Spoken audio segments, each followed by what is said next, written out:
em um mundo de fantasia. Na verdade, é na internet. Em que os filmes são analisados. Também tem biografia, entrevista, debate, um monte de coisa, né? Sim, um podcast se destaca. Podcast Cinemação. Só no cinemação.com.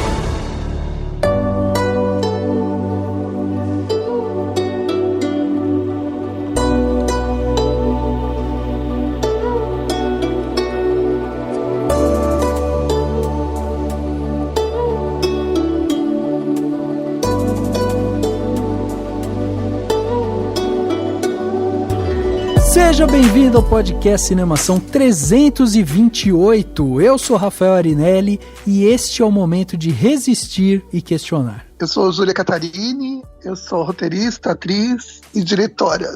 Lula livre. Preta Ferreira livre. Todo mundo que tá atrás de justiça nesse país livre, por favor. Por favor, é verdade. Tá certo. É verdade. Eu sou Daniel Cury e você pode até encontrar diversão na mentira, mas para ter diversão com verdade é preciso de diversidade. Olha!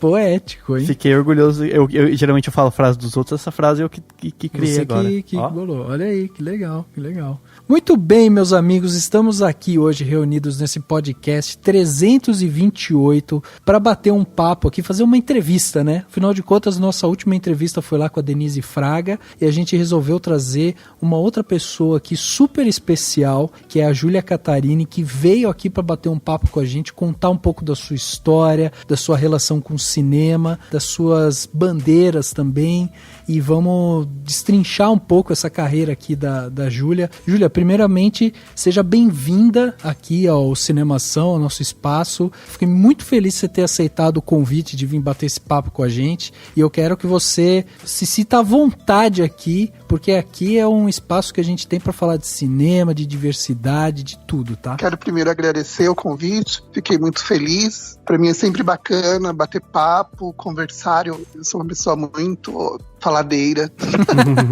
Então sempre que me chamam para qualquer coisa que tenha conversa, eu topo, porque eu adoro falar.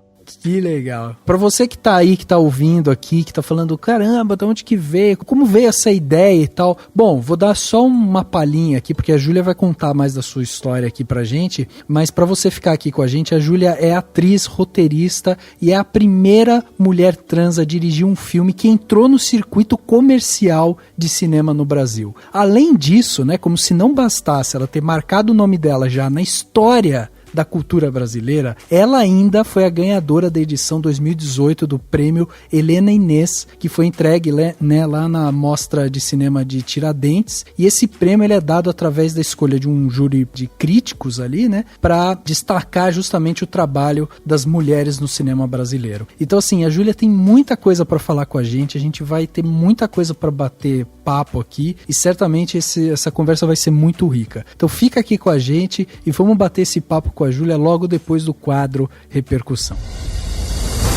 Confira o que rolou durante a semana. Eu começo. Agora no Repercussão.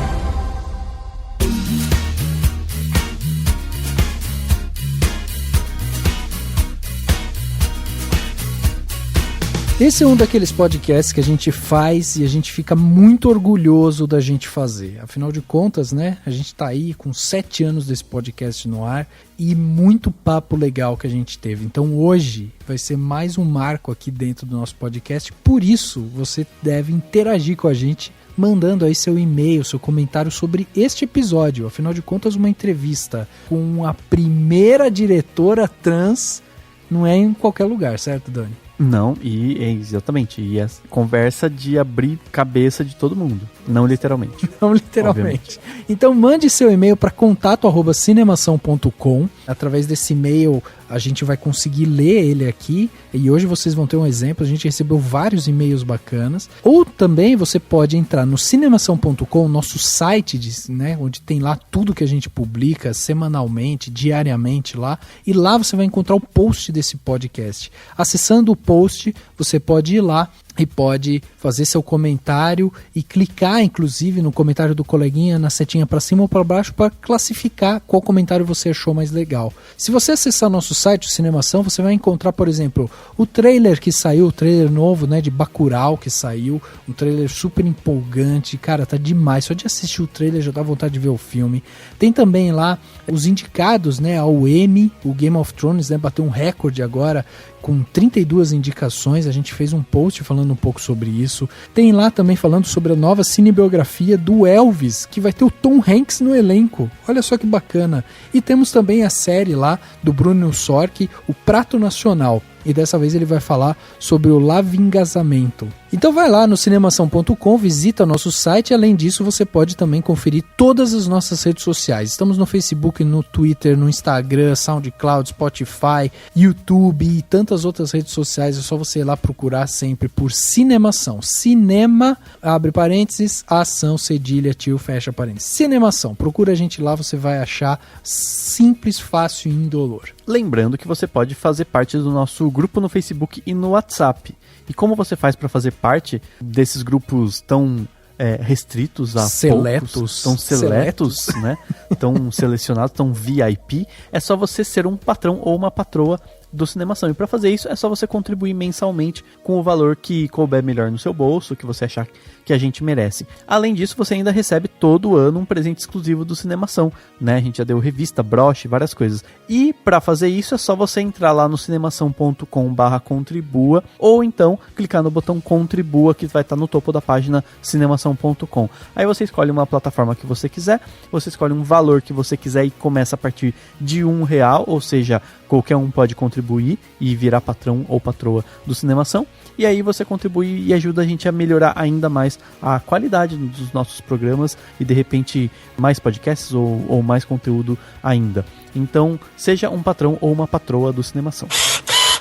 Chegando aqui na parte onde as pessoas saíram dos seus armários e mandaram seus comentários aqui pra gente, temos aqui um comentário muito legal que chegou lá no nosso grupo secreto, olha aí, de um dos nossos patrões, o Luiz Vilela. Ele escreveu pra gente e ele falou sobre o podcast Cinemação 326, quando a gente falou sobre Turma da Mônica Laços. E o Luiz falou o seguinte: obrigado pelo podcast com um filme que me deixou tão feliz, mesmo sendo espetacular. Desliguei meu lado adulto, um filme pra assistir de alma pura. Você sai sorrindo como se lesse um gibi. Apenas uma doce experiência dos tempos infantis. Maurício de Souza aparecendo, muito canastrão, mas adorei. A caracterização da Júlia Barreto como Mônica está linda. Espero que faça sucesso e consiga uma continuação para que uma série de filmes pura e simples siga nas telas e brinde as novas gerações. Um abraço. É isso aí, Luiz. A gente também assistiu o filme e essa foi a sensação. É uma sensação de calorzinho no coração, né? Aquela coisa de voltar à infância, nostalgia. E eu tenho um e-mail muito especial que a gente recebeu da Juliana Jimenez, que inclusive conheço pessoalmente lá da Unicamp e tudo mais, e ela mandou um e-mail maravilhoso. Posso só dizer uma coisa, Dani? Eu li esse e-mail para minha família em um jantar. Eu peguei o e-mail e falei, gente, eu quero ler um e-mail para vocês, porque eu estou muito orgulhoso de receber um e-mail desse. E li para a minha família. Obrigado, Juliana. Então eu vou ler aqui, ó. Olá, Daniel e Rafael, tudo bem? Sou a Juliana e decidi escrever para vocês para contar um pouquinho da minha experiência com a página do Cinemação. Conheci o projeto de vocês recentemente. O primeiro podcast que eu ouvi foi com a Denise Fraga, maravilhosa, diga-se de passagem. E gostei muito do formato, do tom das conversas e das discussões levantadas. Confesso que não tenho o hábito de ouvir podcasts, parece estar mudando, mas ouvi alguns podcasts inteiros e olha, o bate-papo é muito fluido e as discussões entre vocês e os convidados são muito agradáveis. Mas na verdade o que eu queria dizer é que sou professora e corretora de redação no ensino médio e cursinho pré-vestibular e adaptei algumas discussões, levei alguns textos do Cinemação para a sala de aula,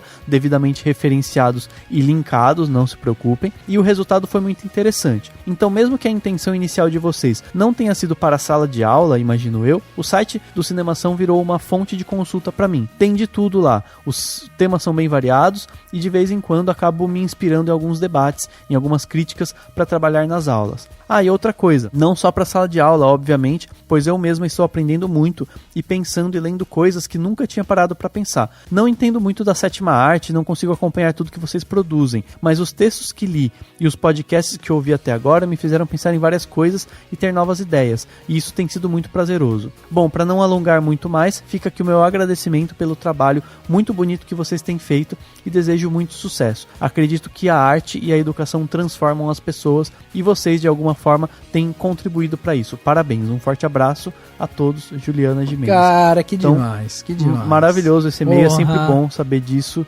e saber que a gente pode contribuir, tá contribuindo, né, com debates, que é o mais importante. E esse podcast de hoje é um podcast digno de ir pra sala de aula, hein? Esse não é por nada, não. Sim, escutem.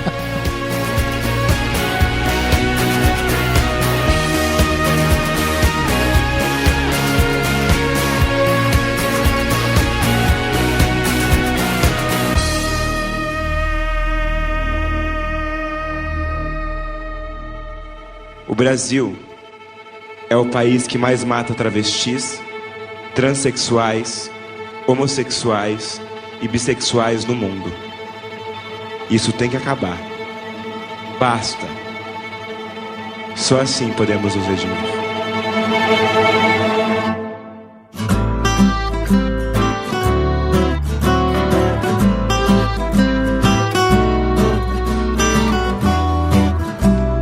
Júlia, primeiramente, como eu já disse, né, no começo do podcast, eu fico muito feliz da gente poder conversar com você, porque você é a representante de uma área do cinema e de uma área da sociedade, né, que ainda é muito minimizada, muito abafada e tal, né, pela nossa cultura e tal. E aí você surge como essa diretora que vem aí fazendo filme, se experimentando e tal, e de repente um filme seu tá aí nesse circuito comercial do Brasil, e você marcou sua história no cinema, marcou já, porque quando forem lá no livro de história, realmente vai estar lá seu nome falando, ó, essa daqui é a primeira diretora mulher trans aqui, né, que a gente tem, e marcou a história já na nossa história. Então eu queria primeiro que você me falasse qual que é o peso disso pra você, né? O fato de você ter um filme seu no circuito comercial, principalmente agora, né? Que a gente vive momentos tão turbulentos na cultura, com a questão de gênero também e tal, né? Como que você viu, assim, você tá entrando com um filme no circuito comercial? Então, a questão do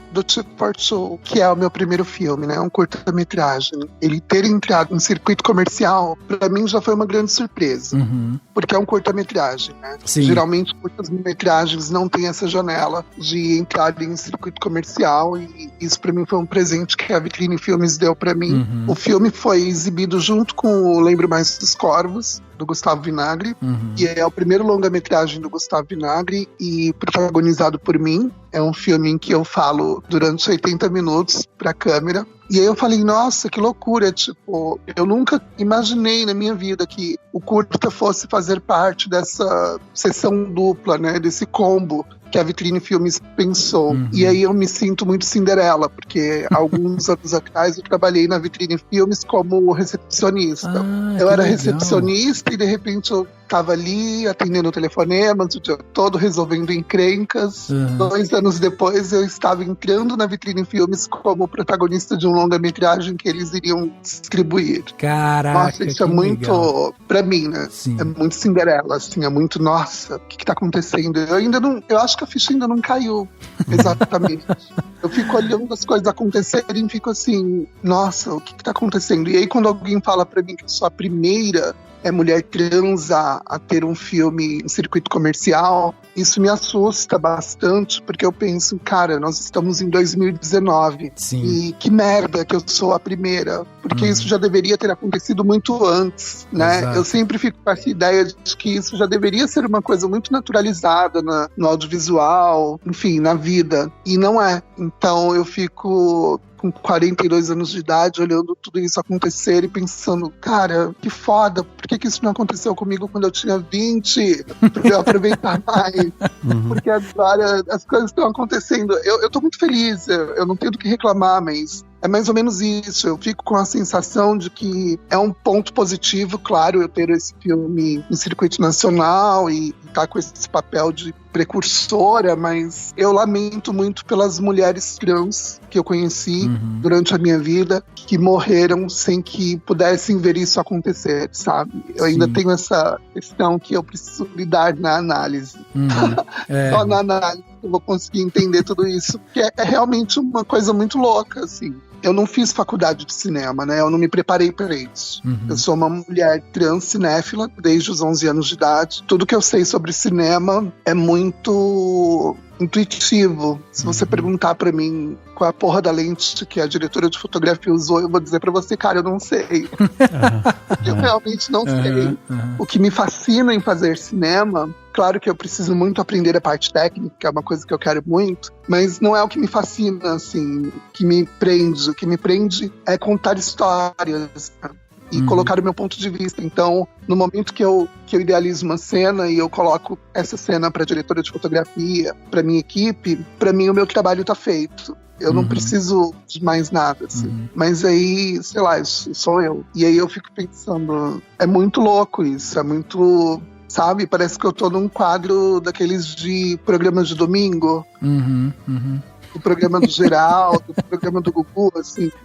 Eu tava ali na na merda e de repente eu tô em câmera lenta dentro de um estúdio de cinema dirigindo um filme com aquela música triste no fundo, assim. Mas sabe uma coisa que eu fiquei pensando, Júlia? Tava entendendo melhor, né, sobre a sua vida e tudo mais, e eu vi que você conheceu o Gustavo Vinagre quando você trabalhava, acho que no Mix Brasil, né? Que organiza até tanto o Mix Brasil quanto a Vitrine Filmes, onde você também trabalhou antes, são empresas preocupadas em dar oportunidades, né? Pra mulheres trans, pessoas trans em geral, enfim. E não é nem uma pergunta, é mais uma colocação, né? Que eu fiquei pensando nisso, o quanto é importante isso, essa coisa do dar oportunidade, porque às vezes o que pra alguém de longe é um emprego simples, ou é o que vai dar esse começo, né? Porque senão você, enfim, eu fiquei pensando nisso, falei, nossa, que legal que ela conheceu, teve a oportunidade de conhecer o Gustavo naquele momento, e daí se cruzaram depois pra fazer o filme, né? Como que foi isso pra você? Como que você vê essas oportunidades, assim? Posso só fazer um adendo a essa pergunta? Porque eu achei muito interessante isso que o Dani tá falando, pelo seguinte, hoje, nesse dia, estamos gravando numa terça-feira, né, dia 16 de julho, e hoje, nosso querido presidente Jair Bolsonaro tweetou que a Universidade da Integração da Lusofonia Afro-Brasileira, que é uma federal, lançou um vestibular para candidatos transexuais, travestis, intersexuais e as pessoas não binários. Com a intervenção do MEC, a reitoria se posicionou pela suspensão imediata do edital e de sua anulação a posteriori. Ou seja, ele tweetou isso comemorando essa suspensão, né, desse edital, e eu acho que complementa um pouco isso que o Dani tá falando, porque o Dani tá falando justamente da posição, né, de você, tipo, abrir portas e você dar oportunidade para as pessoas, e de repente a gente tem na posição mais alta do governo brasileiro um sujeito que endossa sempre que pode fechamento dessas portas. Fechamento dessas portas. Bom, exatamente. Eu tô mal pra cacete, desde que eu li essa notícia no Facebook, fiquei muito mal, mas na real eu tô mal desde que o Bolsonaro se elegeu, e pra mim quando ele se elegeu não foi surpresa nenhuma, porque era um movimento que eu entendi que aconteceria, porque, enfim, eu tenho críticas a respeito de como a esquerda se mobiliza. Eu acho que existem muitos egos e tudo muito dividido, cada grupo cuidando do seu, sabe? E não é pra ser assim, eu acho que era pra ter sido mais... A gente tinha que ter se juntado mais, conversado mais, saído às ruas, dizendo para a população que a esquerda não é esse bicho de 7 cabeças que todo mundo pensa e enfim. Cara, eu sinceramente, eu fico numa situação muito complicada, assim, toda vez que eu leio alguma notícia, alguma bobagem que o Bolsonaro, que outras pessoas que o seguem dizem, porque eu tenho percebido que isso tem sido muito endossado pelas pessoas, né, pela população. Então eu ando hoje na rua, eu ouço coisas que eu não ouvia 5, 10 anos atrás. Parece que está legitimada a violência contra as minorias, né? A violência contra a população LGBT, a violência contra a mulher, a violência contra os negros, contra os mais pobres. Então isso me assusta muito, porque eu penso, cara, sabe, como que isso aconteceu e o que a gente pode fazer para isso mudar? Porque não era assim há muito pouco tempo atrás. Claro que sempre existiu essa violência, todo esse movimento, mas eles tinham um pouco mais de medo, não sei, é difícil explicar, mas virou essa loucura, sabe? O Bolsonaro ter ganho representou o acesso a sejamos todos estúpidos como sempre fomos e agora não é preciso mais ter vergonha, sejamos escrotos porque é legal ser escroto porque o nosso escroto chefe cacique tá lá em cima e acabou. Eu fico brincando às vezes com algumas situações e sempre que eu dou entrevistas ou eu falo alguma coisa, eu tento sempre falar com humor e fazer gracinhas e tal, porque é a minha forma de lidar com todas as dores e todos os problemas que a minha população e que eu tenho vivido nesses 42 anos. Assim. É muito difícil fazer com que as pessoas cis entendam o quanto é complicado ser uma mulher, um homem trans nesse país. É muito difícil. Não é fácil. Quando você se depara com empresas como a Vitrine e tal, que tem essa política mais aberta e tal, mais do que necessário, né? Não, e aí, assim, eu digo para as pessoas que eu tenho muita sorte, sabe? É isso, eu digo para todo mundo que eu me considero a Cinderela encarnada, porque eu entrei no Mix Brasil em 2005 e o André Fischer, a gente se conheceu numa festa. Até então eu trabalhava só em clubes noturnos, eu fazia chapelaria, hostess, panfleteira, ficava divulgando, distribuindo flyers, essas coisas. E aí um dia eu conheci o André numa festa e ele me chamou pra trabalhar na recepção do Mix Brasil. E aí eu aprendi muita coisa lá. E o André sempre teve essa ideia de que é preciso pensar em dar espaço para as pessoas LGBTs em geral terem trabalho, né? Terem alguma ocupação. Nunca vi, no tempo que eu passei lá, um outro pensamento que não fosse esse, assim. Precisamos nos cuidar, nos organizar e nos ajudar. Então o André, ele sempre promoveu esse tipo de ação, né? De inclusão da população LGBT. Agora, quando eu entrei na Vitrine, eu já tinha começado a minha história no cinema, então... Na real, o que aconteceu foi que o Gustavo Vinagre, sempre o Gustavo Vinagre, que eu digo pra ele que ele é o meu padrinho, né?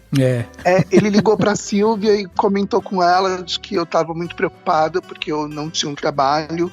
Enfim, eu precisava muito trabalhar. E aí ela prontamente falou, não, manda a Júlia falar comigo. E isso era uma sexta-feira, na segunda-feira eu cheguei e no mesmo dia eu comecei. Ela praticamente nem me entrevistou, assim. A gente se deu muito bem de cara.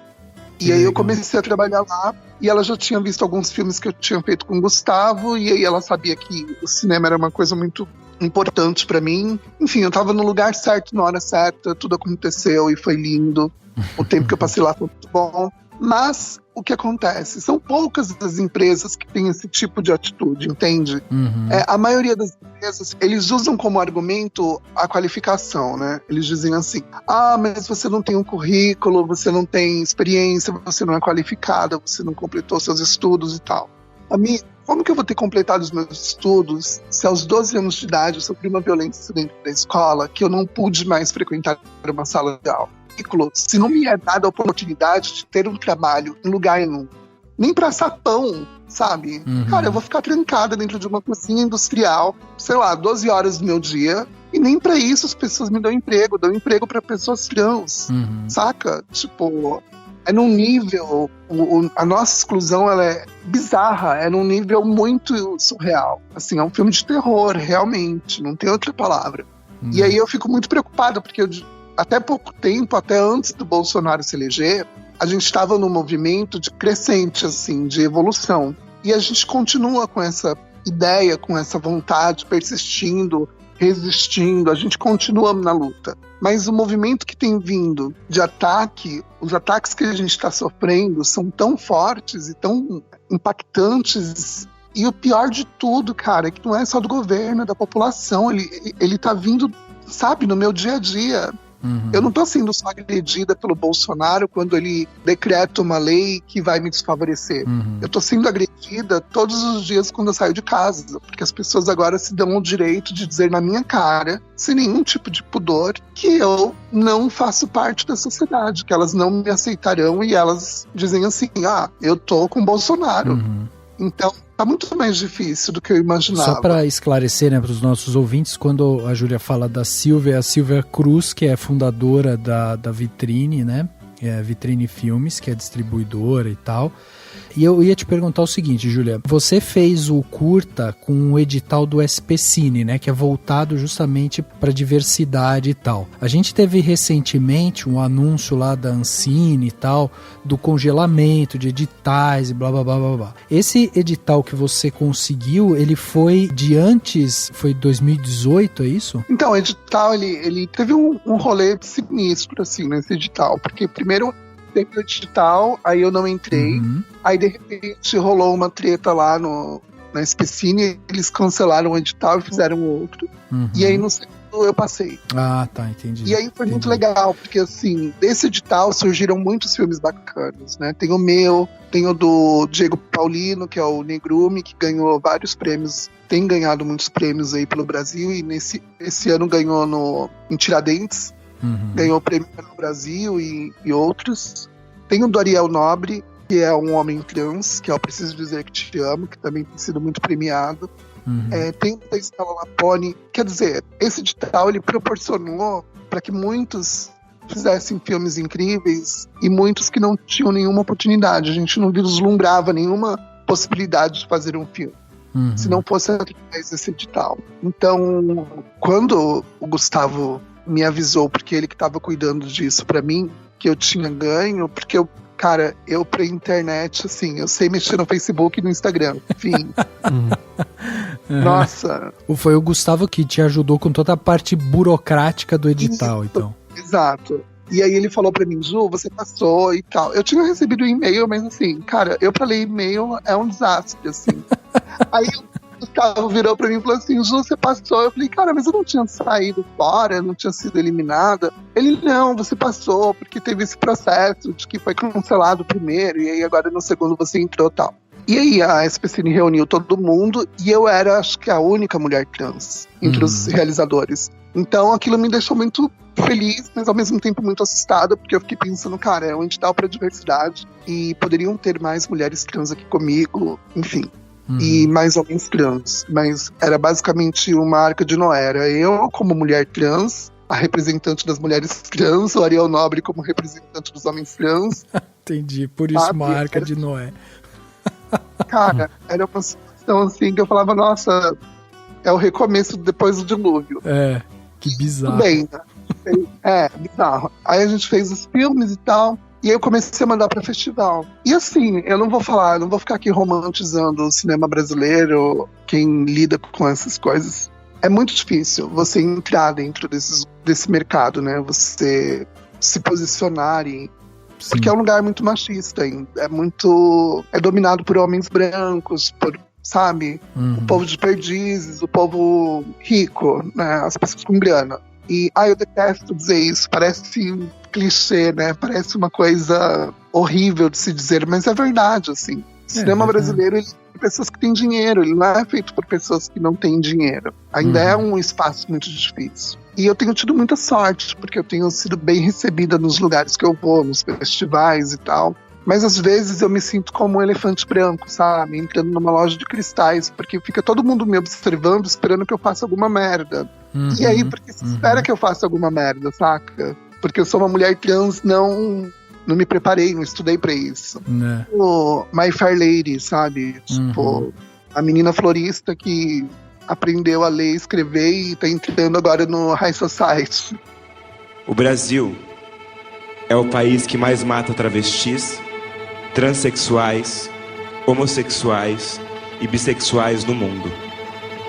Isso tem que acabar. Basta. Só assim podemos nos redimir.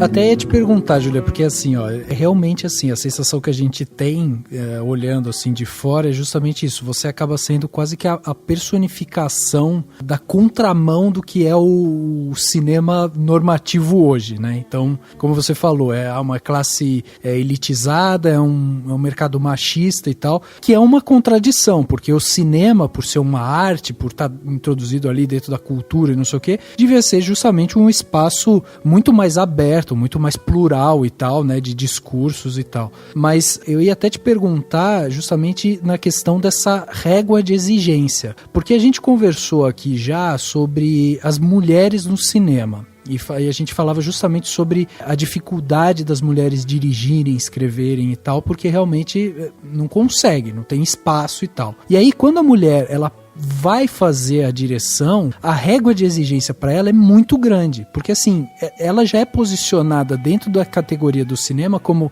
vou trazer uma diretora mulher para fazer uma comédia romântica, para fazer um romance, para fazer... Ninguém pensa em chamar a mulher para fazer um drama, para fazer um terror e tal. E isso ainda tem um movimento, né, acontecendo de mudança disso, mas ainda assim a régua de exigência é grande. Quando ela não atinge essa régua de exigência, que é o caso, tipo, por exemplo, o filme vai mal na crítica ou qualquer coisa desse tipo, ela volta a ser encostada, tipo, ela volta a ser quase que marginalizada dentro do mercado, porque falam assim, não, a gente deu oportunidade, ela fez um filme drama, não deu certo, vamos encostar ela ali de novo, porque mulher não serve pra dirigir um drama. E aí eu ia te perguntar, pra você, essa régua de exigência, então, com você com você mesma e você com o mercado, deve ser altíssima também, né? Você deve ser exigente com você mesma também, né? Não, eu tô num processo de autodestruição, sim, porque eu tô escrevendo um roteiro de longa e todos os dias eu acordo, vou pro computador, começo a escrever, aí de repente eu falo, não, tá uma merda, fudeu, eu, não vou fazer esse filme, não vou conseguir, não vou chegar lá, porque é foda, e aí eu fico puta, porque eu fico lembrando, tipo, das irmãs Wachowski. Eu falo, caralho, por que elas não se assumiram antes de fazer Matrix? Porra, porque elas tinham aberto, todo mundo tinha dito assim, olha, Mulheres Crianças fizeram um filme incrível. Mas não, elas foram se assumir depois, de aquele filme horroroso com o filho do Will Smith. Sim, é verdade. Que merda. E aí, depois disso, elas só fizeram merda. E aí todo mundo fala, olha, esses dias eu escutei essa piada, eu fiquei tão puta. Alguém disse assim, porra, as irmãs Wachowski, depois que se assumiram, só fizeram merda. Eu falei, que bosta, elas podiam ter se assumido antes do Matrix, porque aí a gente não ia ter esse argumento, sabe? Fica a dúvida se elas teriam tido a oportunidade de fazer, né? Exatamente. Mas sim, só mostrar que eu gosto muito de Sense8, não sei se você viu já, mas... Sense8 é uma série que tá legal, poderia ter sido melhor, eu ainda fico pensando, é que elas estão nessa parada de ficar com umas coisas muito loucas, de, multiplicidade de corpos, de mentes, uma mente que o outro sente, enfim, essas paradas são muito loucas, pra mim eu não fico... muito à vontade pra falar sobre o que eu não conheço, assim. Cara, é sério, eu assisto Sense8 e fico assim, what the fuck? Porque eu acabei de ver. Pra mim, mas eu falo assim, tá, manas, obrigada. E quando a Lana veio pro Brasil, acho que foi em 2017, 2016, pra Parada Gay, eu fui chamada pela O2 pra fazer uma figuração num episódio do Sense8. Mas coincidiu de a gravação ser no mesmo dia que o meu primeiro curta com Gustavo Vinagre, né? Que é a primeira diária do meu primeiro trabalho com Gustavo no cinema. E aí todo mundo ficou me botando numa pilha, tipo, Ju, você vai fazer filme com um cara que ninguém conhece, ou você vai aparecer no Sense8 no meio de uma multidão e no mundo todo. Eu falei assim, cara, eu prefiro fazer o filme com o Gustavo, que eu amo, que é uma pessoa que eu conheço, que eu admiro, do que eu, ficar me procurando depois no Netflix ou em algum lugar no meio de uma multidão, porque é isso, é uma figuração, né? Mas assim, dá uma importância a essas coisas muito grandes, né? Claro. E não teria mudado a minha vida como mudou eu ter feito o filme com o Gustavo, sabe? Eu me realizei muito profissionalmente fazendo os cuidados, o primeiro curto eu trabalhei com o Gustavo, e daí a gente criou essa parceria que tá sendo incrível até hoje. Mas assim, voltando, a questão da cobrança. Eu me cobro pra caralho, me cobro muito. Tô num processo de finalização de um roteiro pra um longa, e todo mundo fica dizendo assim pra mim, ai, nossa, Ju, mas por que já um longa? Por que você não faz mesmo um pouco de curtas pra você ir pegando o jeito, pra você ir descobrindo as coisas e tal? Eu falo, amores, eu tô no país que mais mata travestis e transexuais no mundo. A gente tá na era Bolsonaro, fodeu. E eu tenho 42 anos, eu não quero fazer meu primeiro longa com 60, sabe? Não podendo nem ficar de pé pra acompanhar os atores de perto. Assim. Sim. Eu tô com uma ansiedade, assim, eu tô ansiosa para que eu possa pular algumas etapas. É claro que eu vou voltar a fazer curtas-metragens. Eu não considero curta-metragem não cinema, eu não considero uma coisa inferior, menor. Eu não digo que cinema é só longas-metragens, cinema é curta também, cinema é média, cinema é tudo isso. Então eu quero muito fazer curtas-metragens, mas é como eu falo, na vida eu sou essa pessoa que fala. Quando eu escrevo. Então eu não sei escrever curta. Esse curta que eu fiz, no primeiro dia de filmagem, a assistente de direção, a Beatriz Pomar, virou pra mim e falou assim: Ju, caralho, isso aqui é um longa, tem que cortar muita coisa. E aí caiu muita coisa, porque tinha muito texto, né? Tinham muitas cenas, E mesmo na decupagem, parecia que não, mas as meninas falavam pra mim: Ju, tá muito longo, tá muito grande, assim, e muita coisa vai cair. Então eu falei, não, eu vou pular por um longa agora e vou meter as caras e vou fazer. Mas eu sei que é uma situação muito complicada, porque não digam assim, mas também, olha só, um filme feito por uma mulher trans que não tem qualificação, não se preparou, sabe? E eu vejo qualificação no meu trabalho, no que eu faço, assim. Eu estudei cinema pra caralho, imagina você ficar dos 12 aos 29 anos passando 9, 10 horas do seu dia assistindo filmes, que é mais qualificação que isso. Eu quase fico cega de tantos filmes que eu vi, gente. Eu falo, eu tenho o direito de estar aqui, sabe, de fazer cinema. Uma coisa que acontece muito, eu romantizava muito esse lance de cinema, sabe? O primeiro festival de cinema que eu fui na minha vida foi em 2016, foi o Festival de Brasília. Aí quando o Gustavo me convidou pra ir, enfim, eles pagariam, o festival pagaria passagem e tal, hospedagem, tudo. Cara, eu passei dias, assim, uma semana pensando, eu imaginava tapete vermelho, eu imaginava as pessoas todas glamourosas, eu ficava imaginando toda uma Hollywood. E eu fantasiava muito, eu pensava assim, gente, eu vou conhecer finalmente as pessoas mais descoladas, incríveis, maravilhosas e alto astral do mundo, é capaz de eu sair desse festival até com o marido. E aí quando eu cheguei lá, eu vi o oposto, eu vi um monte de gente blasé, com cara de paisagem, eu vi um monte de gente cuspindo referências. Cara, é um povo, assim, que, na boa, assim, não quero ficar falando mal dos colegas, mas tem muita gente que não sabe dialogar sem citar, sei lá, 15 referências bafônicas, assim, sabe? Tipo, porque o filme de fulano, o filme iraniano de não sei quando, porque não sei o que lá. Eu fico assim, gente, oi, eu só perguntei pra você que horas são. Tempo, olha que dia lindo que tá fazendo aqui em Brasília. Aí a pessoa vem falar pra mim do céu, da porra do filme do Manuel de Oliveira, do caralho, não sei o quê. Eu falo, oi? Tá, obrigada. E aí você vai assistir um filme e as pessoas ficam te perguntando quantos filmes do Bressani você viu. Cara, eu vi acho que 2 e achei assim, what the fuck? Tipo, não entendi porra nenhuma. Ok, não tenho essas limitações, mas o meu amor por cinema, e aí eu me sinto às vezes muito subestimada. As pessoas às vezes tratam como se eu fosse uma idiota, uma descerebrada, que fosse dizer assim, melhor filme do ano, Minha Mãe é uma Peça 2. As pessoas ficam esperando isso de mim, sabe? Sim. Eu fui num festival de cinema, eu fui numa mesa de um festival de cinema que ocorre aqui em São Paulo, e aí a garota que me contratou perguntou assim pra mim, Ju, então, queria saber mais de você, me fala, e aí? Cita 10 filmes pra mim, pra eu entender a sua cinefilia. Cara, a minha vontade era ter dito assim pra ela, olha, o filme do Pelé, Rock, Cobra, Stallone Cobra. Deu vontade de falar pra ela assim um monte de aberrações, porque eu fiquei muito puta, porque eu falei assim, cara, como assim? Eu tenho que passar num teste pra estar aqui? Oi? E aí se eu não falava Vardar, Bressani, Bresson, Bergman, todos do Bergman, ou essas coisas, parecia que eu não tenho, sabe? Fica como se eu fosse uma pessoa estúpida, e eu não sou uma pessoa estúpida. Exato. Eu sinto muito isso hoje no cinema brasileiro, assim. Não só no cinema brasileiro, no cinema mundial, mas falando do Brasil, eu acho muito feio esse preconceito que as pessoas têm com quem não tem, sei lá, esse aprofundamento no que eles consideram acadêmico, né? No que eles... Essa questão acadêmica, assim, porque você não conhece a obra do Truffaut, você não conhece... Cara, quem disse pra você que eu não conheço?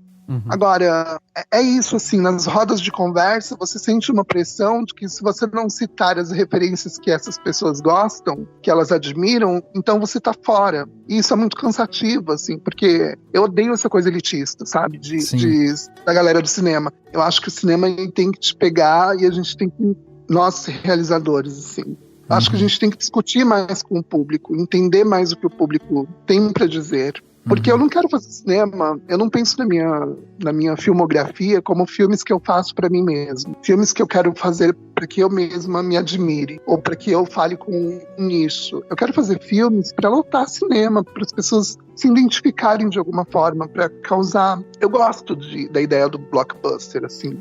Eu não gosto da maioria dos filmes blockbusters, mas eu gosto da ideia de você lotar uma sala de cinema, de você ter um contato com o público. Então me incomoda muito quando eu percebo que muita gente hoje faz cinema para si mesma, sabe? Ao invés de ir tratar de um problema no analista, a pessoa faz um filme para ela mesma se achar foda. Então ela vai lá, tem um pesadelo, aí filma a porra do pesadelo, aí o filme é tão foda, é tão cabeção, que ninguém entende, todo mundo paga pau. Aí todo mundo fala, porra, nossa, pirou meu cabeção, arrasou, vamos premiar, uhul!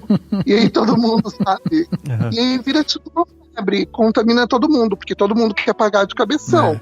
Mas aí se você faz um filme que, tipo, conta uma história simplista, tipo os filmes do Ozu, as pessoas ficam assim, nossa, você faz cinema,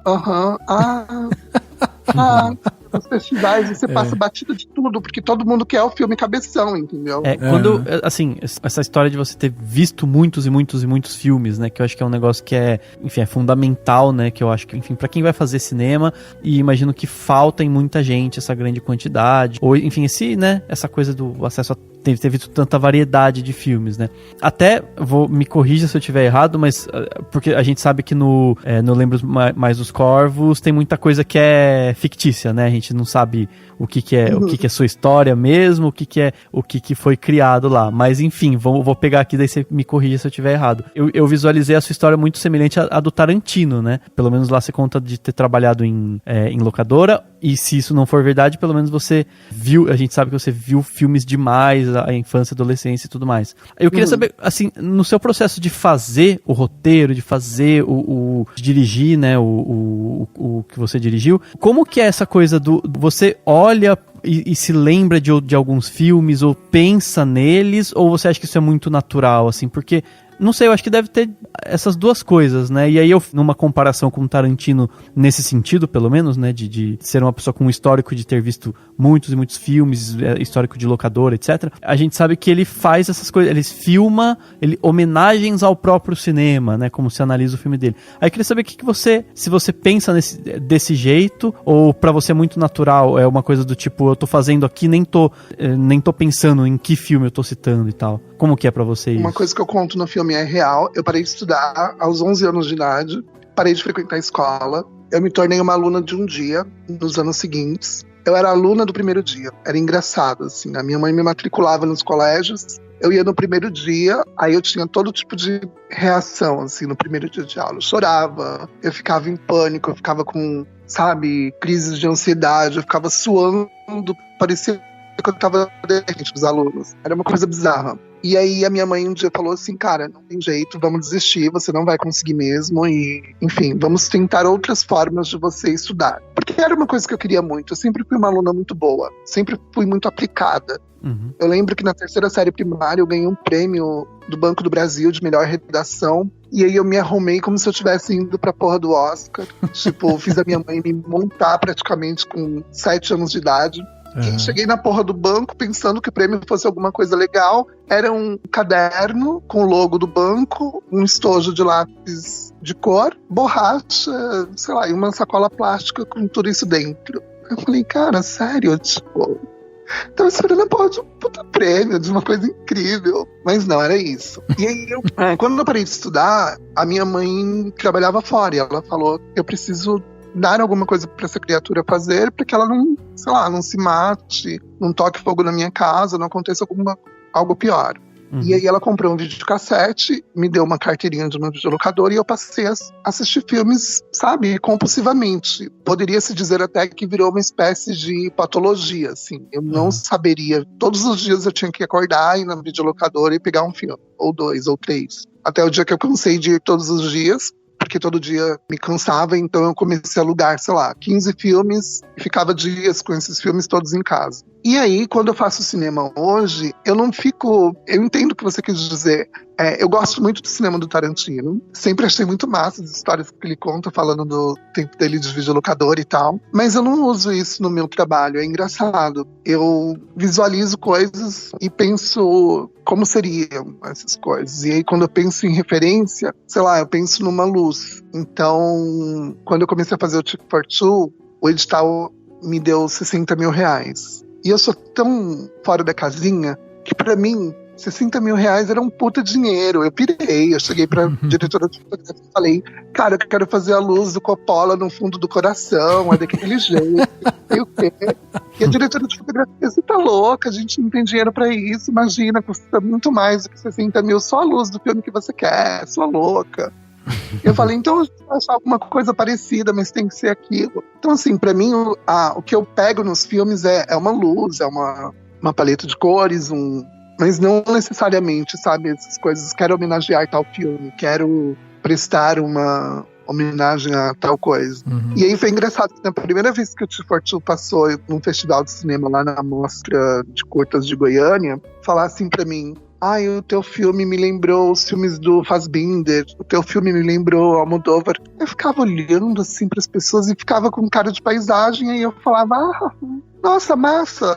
E aí eu ficava pensando, qual filme do Fassbinder? Porque eu acho que eu vi 2 ou 3.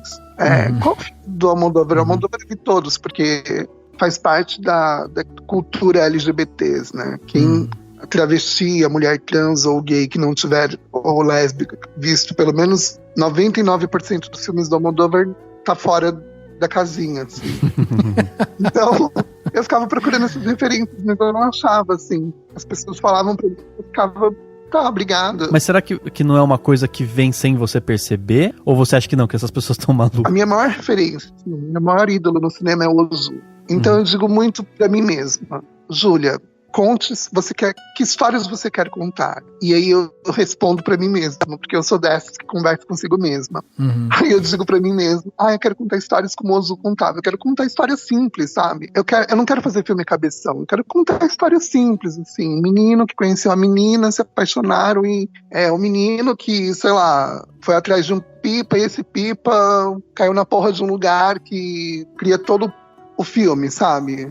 Como se contar uma história simples, humana, nos dias de hoje, em que a tecnologia, em que tudo se tornou tão mais complexo e tão mais difícil do que pra mim parece que era antes. Eu romantizo muito a minha vida e o passado e tudo. Então sempre me parece que o antes era muito mais simples. Quando eu vejo um filme do Ozu, eu penso, nossa, como era bom viver nessa época, como era simples as coisas. E não eram, mas a forma que isso se apresenta pra mim me fascina, assim. Como que eu posso falar sobre coisas tão profundas como a paternidade, a maternidade, a solidão, a velhice, questões humanas tão profundas que o Ozu fala, sem que eu precise exatamente criar um filme com imagens que, sabe, sejam surreais, assim. O Brasil é o país que mais mata travestis, transexuais, homossexuais e bissexuais no mundo. Isso tem que acabar. Basta. Só assim podemos nos redimir.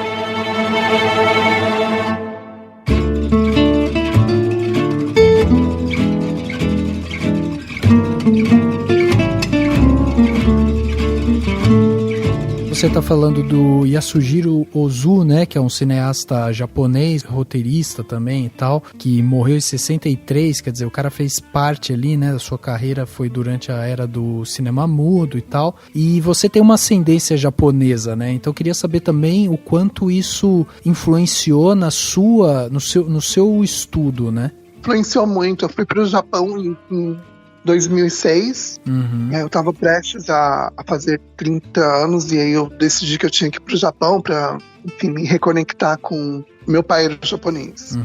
E eu e meu pai, nós nunca tivemos uma relação. Ele saiu de casa quando eu era muito nova, isso pra mim era uma questão, e aí eu sempre fui muito fã dos filmes do Ozu, não gosto muito do Kurosawa, acho muito americanizado.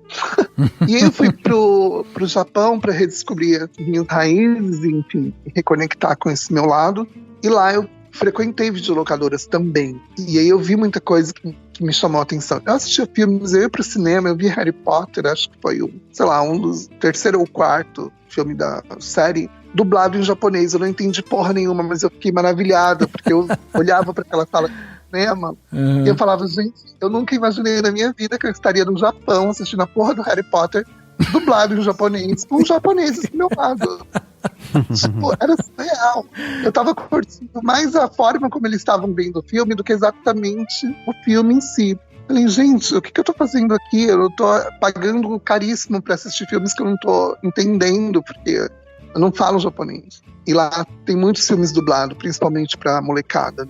E não sei, o tempo que eu vivi lá, eu passei muito tempo no interior do Japão. Acho que desses 2 anos que eu morei lá, 1 ano e meio eu morei em cidades muito pequenas, né, no interior. Então era o Japão antigo, era o Japão que eu via nos filmes do Ozu. E eu convivi com muitas pessoas mais velhas que eu. Então era muito impactante pra mim ver aquelas pessoas terem tanto amor à vida e tantas coisas incríveis e serem tão maravilhosas, vivendo numa simplicidade absurda, assim, sabe?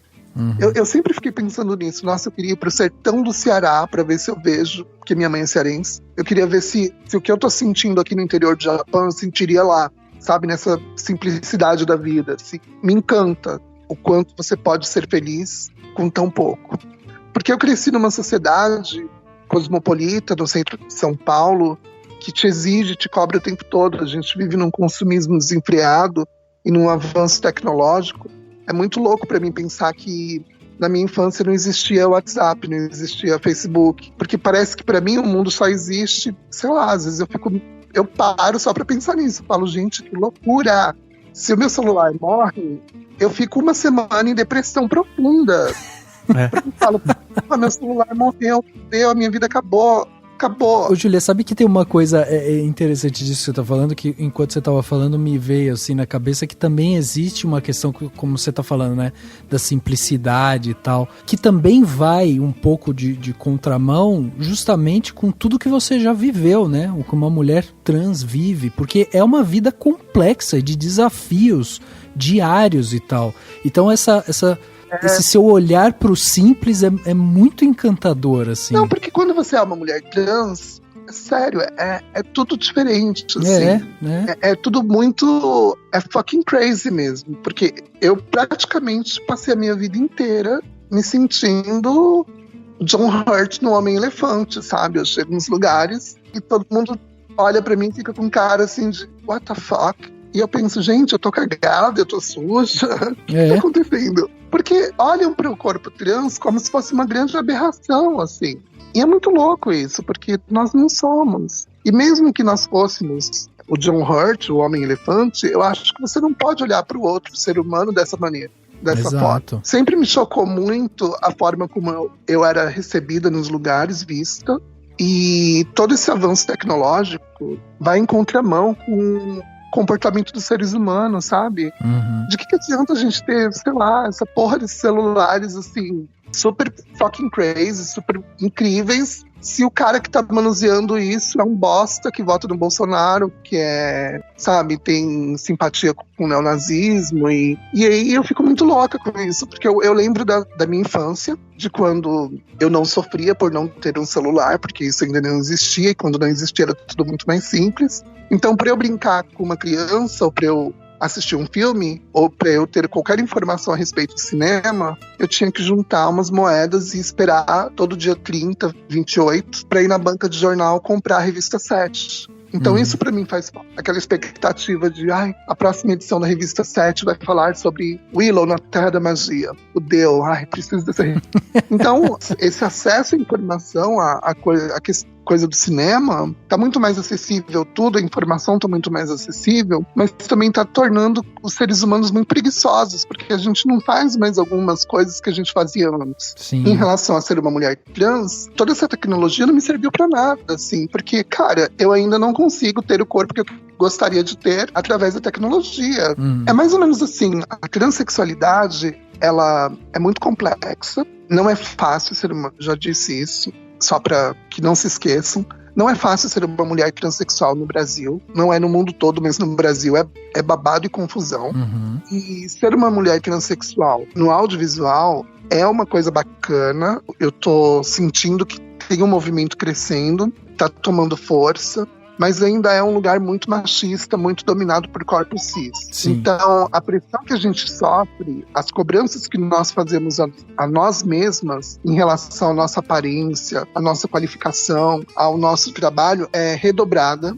E isso, às vezes, é muito difícil de lidar, porque gera depressão e outras coisas. Então, quando eu falo de simplicidade, de que eu quero criar um cinema que seja muito simples, nas histórias que eu quero escrever e contar, é porque eu tenho buscado isso na minha vida, assim, a simplicidade. E com essa vontade, porque também não quero usar o cinema como uma ferramenta de militância. Eu quero fazer a minha militância da minha maneira. Então eu penso muito na naturalização do corpo trans. Então quando eu penso em cinema, eu penso assim, cara, eu vou escrever um roteiro em que a protagonista seja uma mina trans. A transexualidade dela não é o assunto do filme. O assunto do filme é que ela tá apaixonada pelo boy, e o boy é mega milionário, e o boy vai enfrentar uma alta sociedade para apresentar esse corpo trans dentro dessa sociedade, ponto. Sabe, eu às vezes fico falando em debates o quanto é importante que se crie uma Pretty Woman trans, entende? Sim, verdade. É preciso que histórias como Uma Linda Mulher, que é uma história tão simples, porque é um filme da Disney. É um filme da Disney.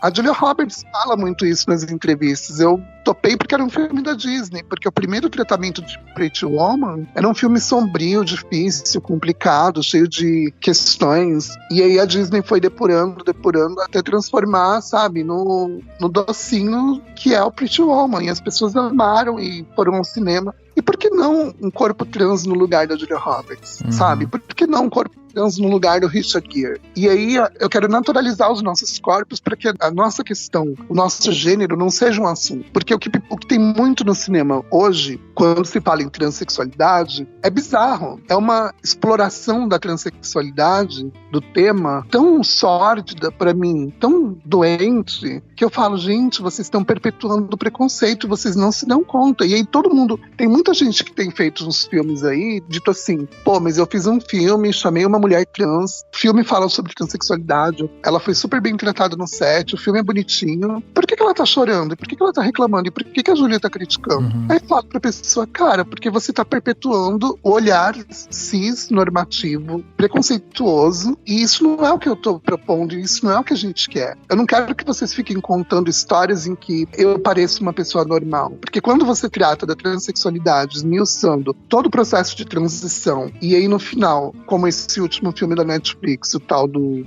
Girl, a menina se mutila, vai pro hospital e termina ela rindo numa cama de hospital com o pau todo dilacerado. Aí eu falo, what? E ela ri, ela termina o filme rindo, assim, tipo... E eu pensando, gente, ela tá sem saco, ela deve estar com o pau todo esfolado, eu nem quero imaginar como que tá o pau dessa criatura, e ela tá rindo e as pessoas estão achando que isso é transexualidade. Eu não passo por isso, por exemplo. Tem muitas mulheres trans que não passam por essa questão, em que a disforia não chega nesse ponto. Não existe essa problematização do pênis. Então é muito difícil quando você percebe que estão contando histórias que é para as pessoas vocês falarem assim, nossa, que loucura, você viu que filme muito louco, nossa, a menina cortou o pau, caralho. E aí fica só nesse lugar de exotismo, entende? Sim, olha verdade. Que situação que nós nunca viveremos, nunca saberemos como é, mas a gente imagina que seja muito louca.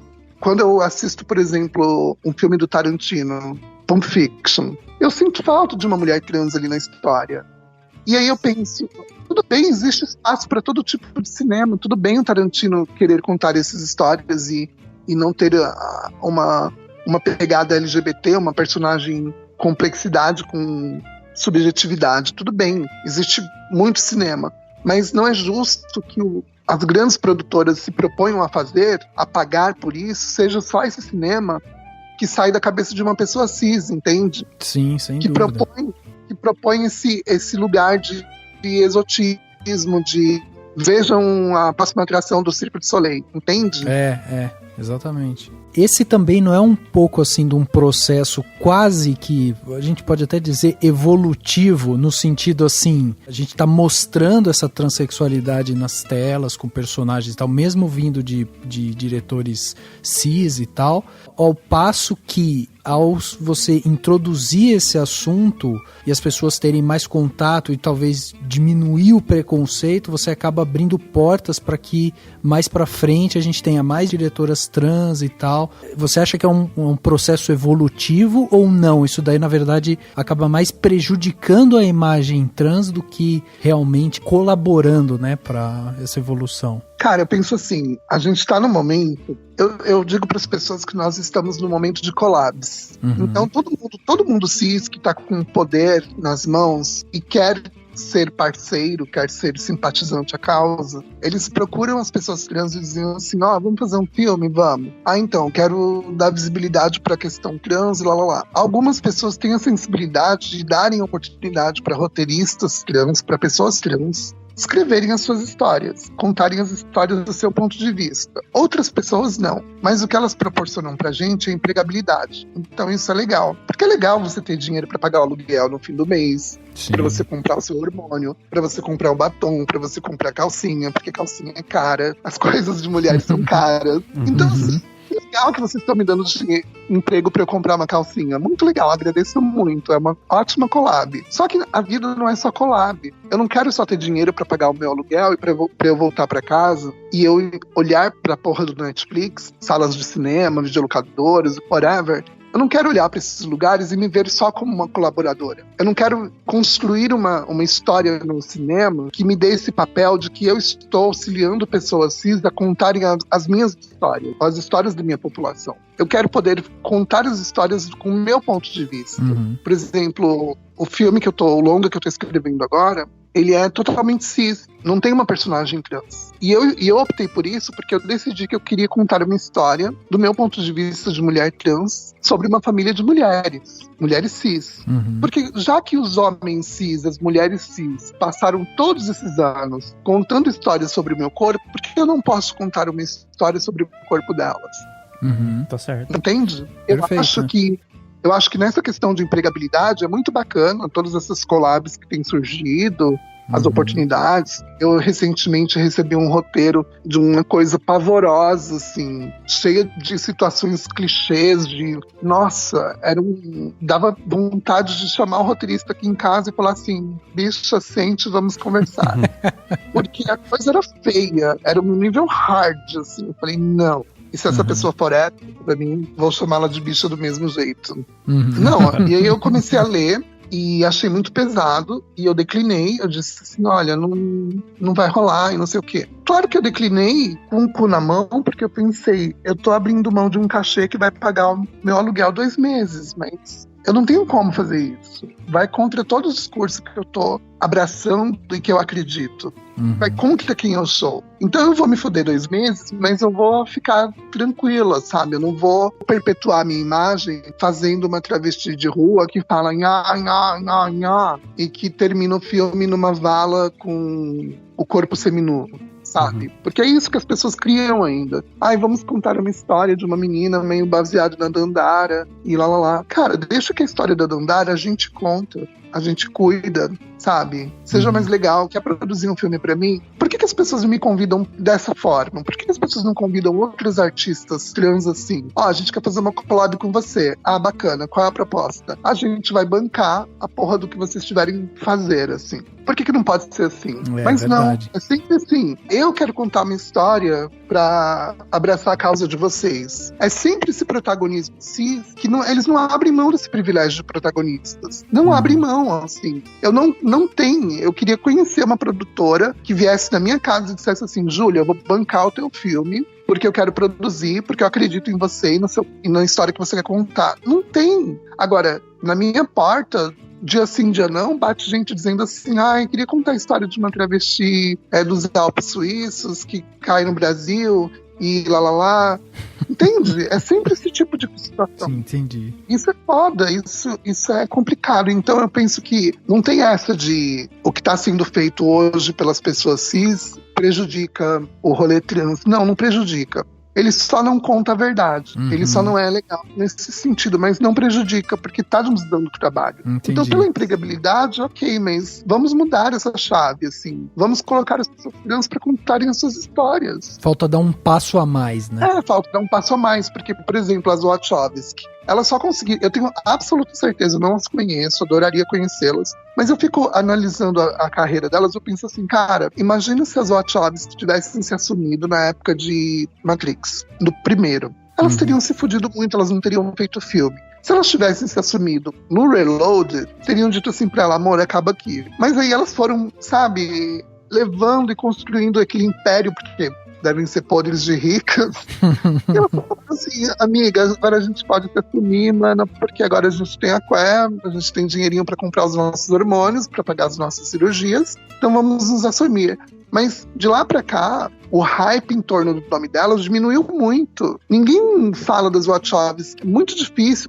Esses dias eu percebi numa roda de conversa com pessoas cis, inclusive homens cis, héteros, dizendo assim, porra, mas você viu que louco? Aqueles caras do Matrix viraram travesti. Tipo, mas Matrix não era o seu filho favorito, gato? Não, nunca foi, não. E a pessoa tinha uma porra de um pôster do Matrix no quarto dela. Quer dizer, só pelo fato da Lana, das Wachowski terem se assumido, o moleque foi lá e tirou o pôster e nega de pé junto que não é fã do Neo, que não é fã do filme. Aí eu falo, gente, olha como a transfobia é pesada, porque é isso, o moleque podia dizer assim, é que nem Legião Urbana. Eu tenho vários amigos que amavam o Renato Russo antes dele se assumir. Quando ele se assumiu e começou a fazer parada gay, falar um monte de coisas a favor das bichas e tal, pronto. Aí todo mundo enfia assim a cara no cu e fica, não, porque o Renato Russo nunca foi meu, nunca foi muito fã, acho legal, assim, mas também nunca toquei violão nas rodinhas. Só 3 acordes, né, que todo mundo e fico chotando, falando que a música só tinha isso e só tinha aquilo, entende? O Brasil é o país que mais mata travestis, transexuais, homossexuais e bissexuais no mundo. Isso tem que acabar. Basta. Só assim podemos nos redimir.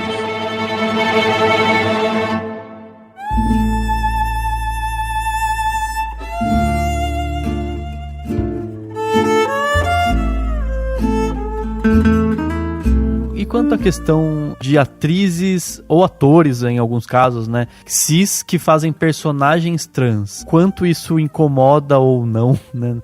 Não sou contra, não me incomoda. Não? Tá. Só me incomoda quando eu percebo, porque assim, eu sou atriz. Então, cara, é muita discrepância eu dizer pra você assim, nossa, me incomoda muito ver uma pessoa cis fazendo uma mulher trans, porque eu tenho, por exemplo, vontade de fazer personagens de mulheres cis. Recentemente eu fiz um filme com a Maria Clara Escobar, que eu sou uma mãe, que eu sou uma mulher cis, mãe de um moleque. Então, assim, pra mim, esse rolê não tem que ser proibido, caralho. O que tem que ser é pensado, é conversado. É assim, nós estamos pleiteando um lugar, uma naturalização dos nossos corpos. Nós estamos pleiteando mais espaço no audiovisual. Então, poderia você, Carolina Ferraz, abrir mão do seu personagem, do seu protagonismo, para uma mulher trans como a Carol Marra, que foi o seu step no filme? Que a presença da Carol Marra no filme só existe para dar credibilidade à atuação da Carolina Ferraz, na Glória e a Graça. Então, o que eu penso? Eu penso que hoje a gente tem que entender que é um momento, politicamente falando,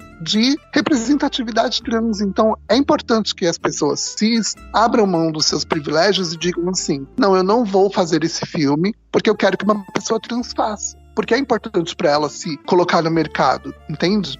A Scarlett Johansson acabou de recusar um papel incrível, num filme incrível, em que ela faria um homem trans, porque ela entendeu a porra da questão de representatividade. Por que é tão difícil as coisas acontecerem aqui também? Agora, na novela das 8, tem uma menina trans, tem a Glamour Garcia. Eu fico muito feliz que ela esteja lá, mas quando eu vejo as poucas coisas que eu vi, ela tá ali pra ser o humor, pra ser o alívio cômico, sabe? E o tesão reprimido dos homens.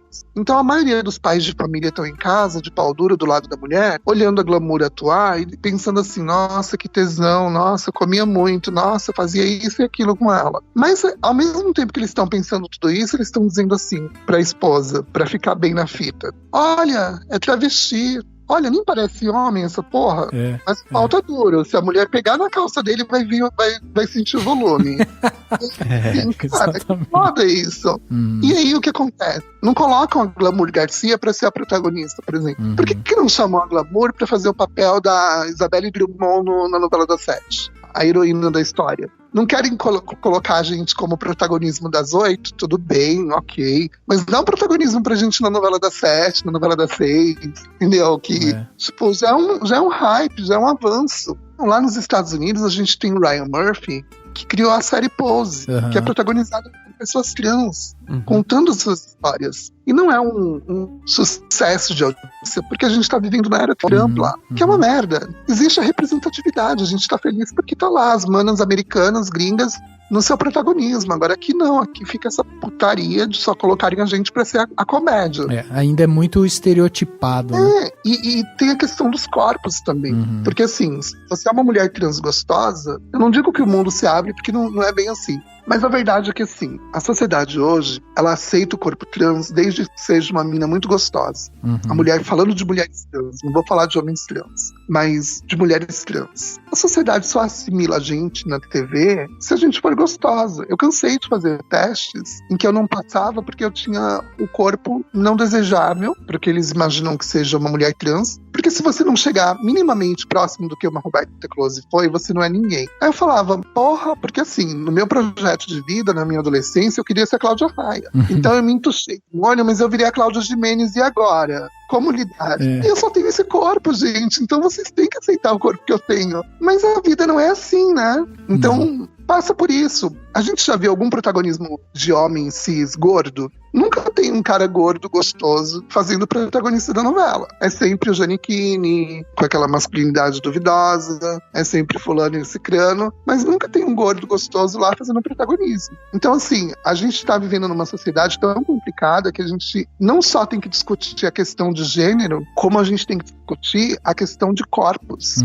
Porque essa pouca diversidade de corpos, assim, e essa manutenção, essa perpetuação do corpo perfeito, do que é considerado normal, é muito claustrofóbica, assim. Eu fico horrorizada. Eu não vejo, por exemplo, pessoas negras, retintas, protagonizando nada. Isso pra mim é um problema, porque a gente vive num país de maioria negra, sabe? Não tem. Se não for a Thaís Araújo, que eles consideram uma negritude aceitável, porque ela é mais clarinha, não tem outra, sabe? Então, assim, tudo tá errado, sabe? E aí o meu corpo trans, ele existindo nesse universo, a gente tá numa luta muito fodida, assim. Porque se eu chegar na porra da Globo pra fazer um teste e eu não tiver muito bem maquiada, se eu não tiver feito um laser na minha cara pra esconder um chuchu, pra eu não ter aquele azulão de depois que você faz a barba, sabe?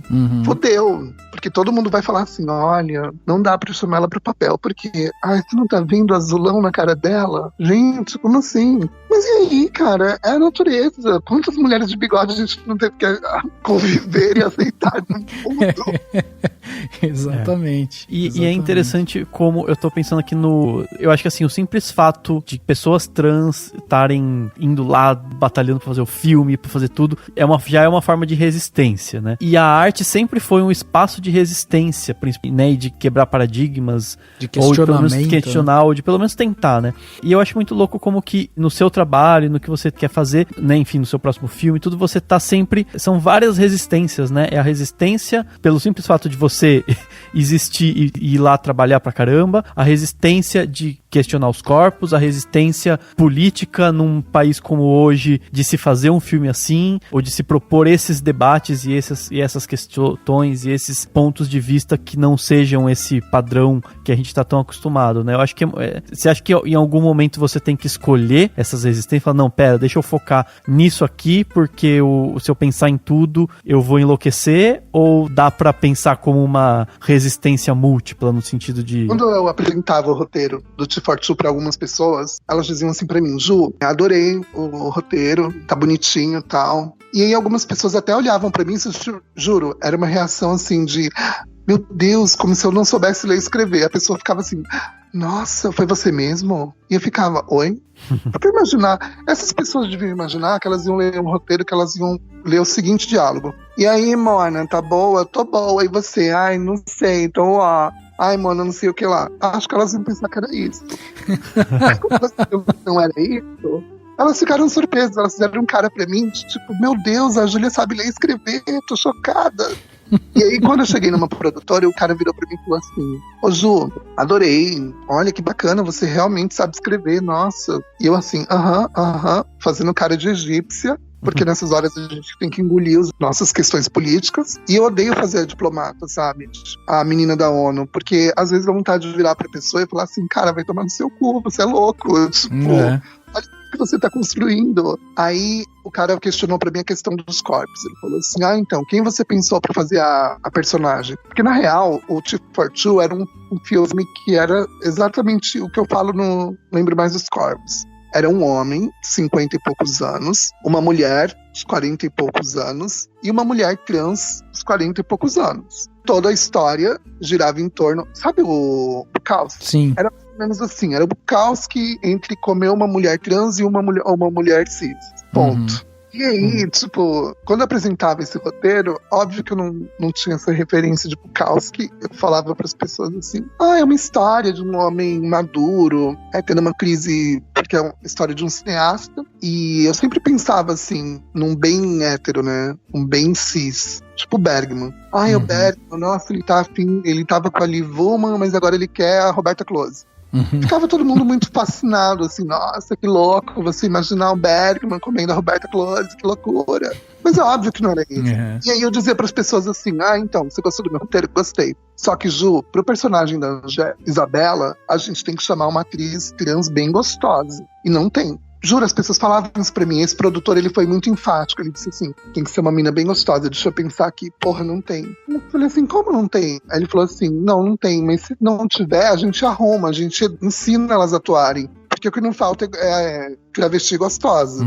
Quer dizer, no imaginário dele, desse homem cis, puta, travesti, tem aos montes. Gostosa, do jeito que ele imaginava. Agora, atriz, pessoas que pudessem ter um pouco, enfim, não tem. E isso foi me chocando, sabe? Eu falei assim, cara, primeiro que eu já tô com esse problema dos corpos. Já tô chateada com essa história de subestimar as mulheres trans e as travestis, achando que nenhuma de nós tem qualificação pra ser atriz. Exato. Já são coisas que eu acho extremamente escrotas. Aí eu virei pra ele e falei assim, não, sou eu que vou fazer a personagem da Isabela. Aí ele me olhou com uma cara assim de tipo, meu, você é louca, você quer ser o Corinne do rolê, tipo, você quer fazer um filme tipo Gumo, com pessoas bizarras? Nossa, do jeito que ele falou, parecia que eu tava escalando, sei lá, a Cat Bates pra fazer uma gostosa, entende? Aí eu falei, gente, pera, tem alguma coisa errada nesse discurso, preciso pensar a respeito. Aí eu cheguei em casa e fiquei muito puta, eu falei, por que as pessoas pensam que nós, que não somos padrão, não temos o direito de sermos protagonistas de amor?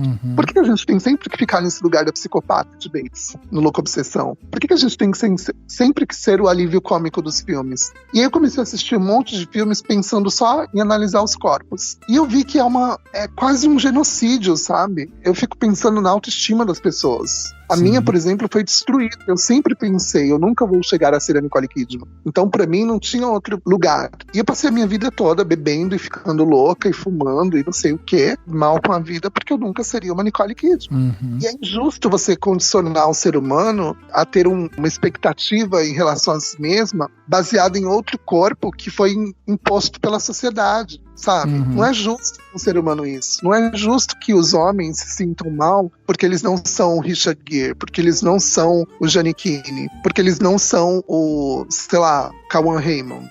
E eu sei que existe uma galera, um grupo de homens, porque eu tenho muitos mais amigos homens do que amigas mulheres, que eles dizem pra mim, é verdade, Júlia, você tem razão. É foda não ser o Kawan Raymond hoje em dia. Porque as meninas criam uma projeção de que elas querem namorar a porra do Kawan Raymond. Não é uma questão só do corpo feminino, do corpo da mulher, é uma questão de todos os corpos. Só que você reconstruir essa autoestima e você abrir a mente das pessoas para que elas se enxerguem como elas são e se aceitem, é muito difícil. Então, a minha ideia de representatividade de corpos é que a gente pare de colocar na tela só esse padrão, essa perpetuação de padrão, porque isso tá matando as pessoas. Uhum. A depressão não existe porque você não tem um celular. A depressão não existe só porque você não tem um poder aquisitivo para ser um consumista como a sociedade pede que você seja. A depressão, ela existe hoje porque as pessoas não se aceitam, não se relacionam como elas são.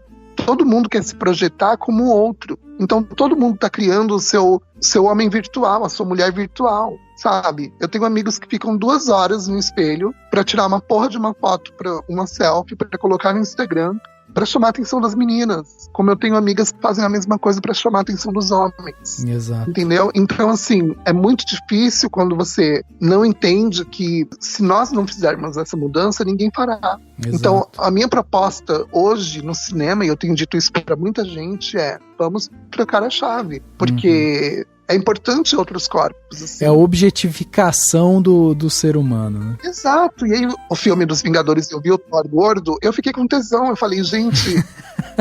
Quando eu vi o Thor de barriga gordo, eu falei, tesão, absurdo. Para tudo, o filme tem que começar aqui. Eu quero um Thor gordo.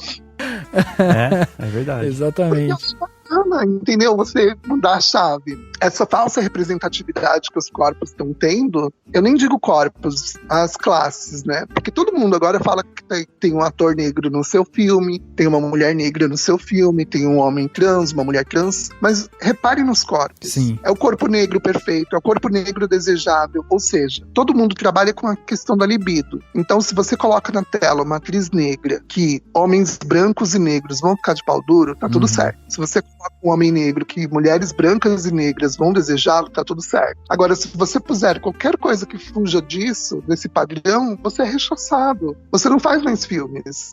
Mas ninguém Exatamente. Problematiza, por exemplo, isso num debate, assim. As pessoas estão deixando a coisa correr. Ninguém acha incomum ou fora do normal só o Lázaro Ramos protagonizar filmes de atores negros no Brasil. Todo mundo acha ótimo. Mas e os outros corpos negros? Mas e a diversidade de corpos negros que existe no que se diz a homens, né? A protagonismo masculino. Eu fico horrorizada como as pessoas não se dão conta do quanto a objetificação ela acontece no cinema, especialmente no cinema, e a gente não pode mais permitir que isso aconteça. Sim, eu digo para as pessoas, se vocês querem me comparar ao cinema do Corine, eu prefiro estar com o Corine do que estar com esse cinema, sabe? Do Spielberg. Tadinho do Spielberg, ele nem objetifica tantas pessoas, mas só que eu quero, sabe? Porque, cara, o Spielberg ele não objetifica ninguém, eu acho isso massa. Exatamente. É esse tipo de ideia que eu tenho, sabe? E eu acho que a gente tem que repensar o cinema que a gente está fazendo, começando pelos corpos que a gente está apresentando. O Brasil é o país que mais mata travestis, transexuais, homossexuais e bissexuais no mundo. Isso tem que acabar. Basta. Só assim podemos nos redimir.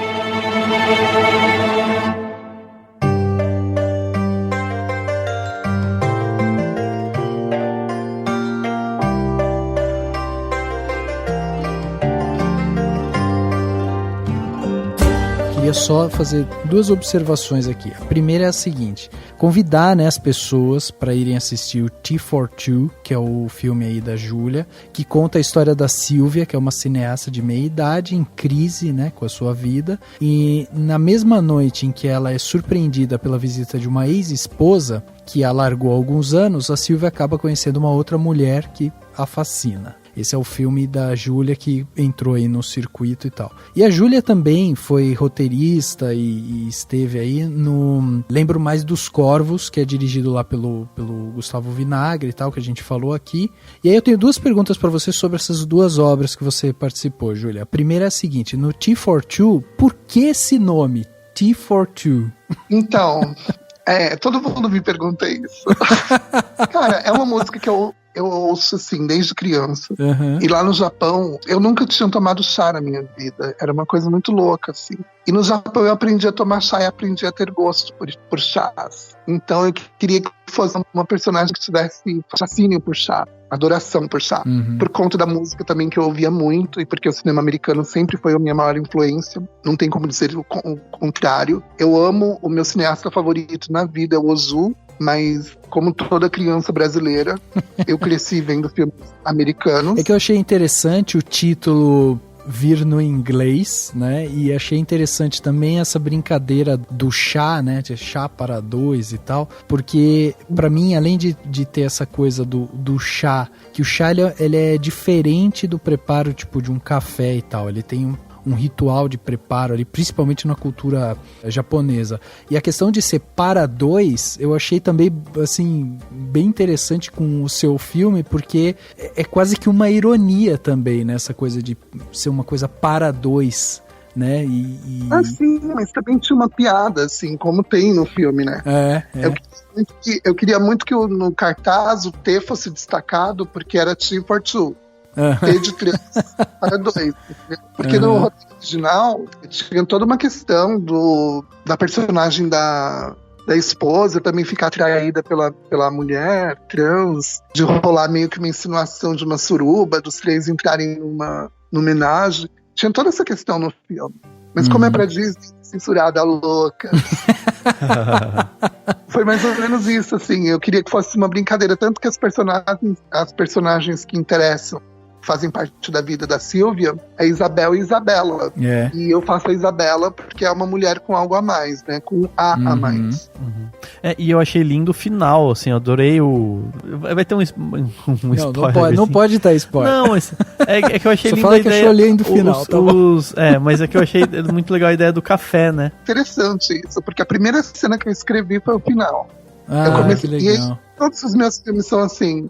Nesse longo que eu tô escrevendo, eu comecei pelo final também. Agora eu tô me fudendo pra ir até o começo, porque você começa do final, você já sabe como você quer terminar, então você fala, já acabou, tá feito.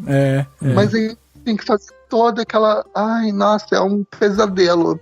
Mas é uma coisa boa, eu gosto. E daí no Lembro Mais dos Corvos, né, que daí você atua e tal, primeiro que eu fiquei muito surpreso por você conseguir ali segurar um filme que é um monólogo quase ali, né?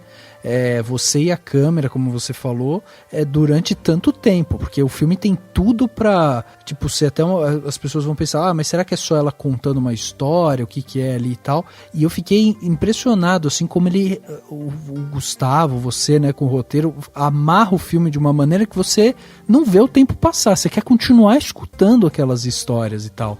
E até quando a gente acabou de assistir o filme aqui, a gente falou, será que é biográfico? É biográfico e tal? Depois a gente foi ver que não é biográfico, né? Ele é tudo, né? Tem muita coisa tem que foi mix inventada ali, e era isso que eu ia te perguntar também, o quanto do filme ele é biográfico com você, o quanto vocês quiseram fazer esse mix, né, para brincar um pouco e também abrir mais, né, o horizonte aí para outras histórias e tal. É que a história do Corvos, ela começou mais ou menos assim. O Gustavo, quando a gente se conheceu lá no Mix Brasil, no começo dos anos 2000, ele falava muito que queria ser cineasta. E eu dizia pra ele que eu tinha o mesmo sonho. Só que a diferença entre nós dois era de que ele é um homem cis, com muitas possibilidades, e eu era só uma mulher trans, já nos seus 20 e poucos anos, e ele era bem mais jovem que eu, e já sentindo um peso de uma vida e de que as coisas não seriam muito diferentes do que já eram, sabe? Eu não tinha essa perspectiva. Quer dizer,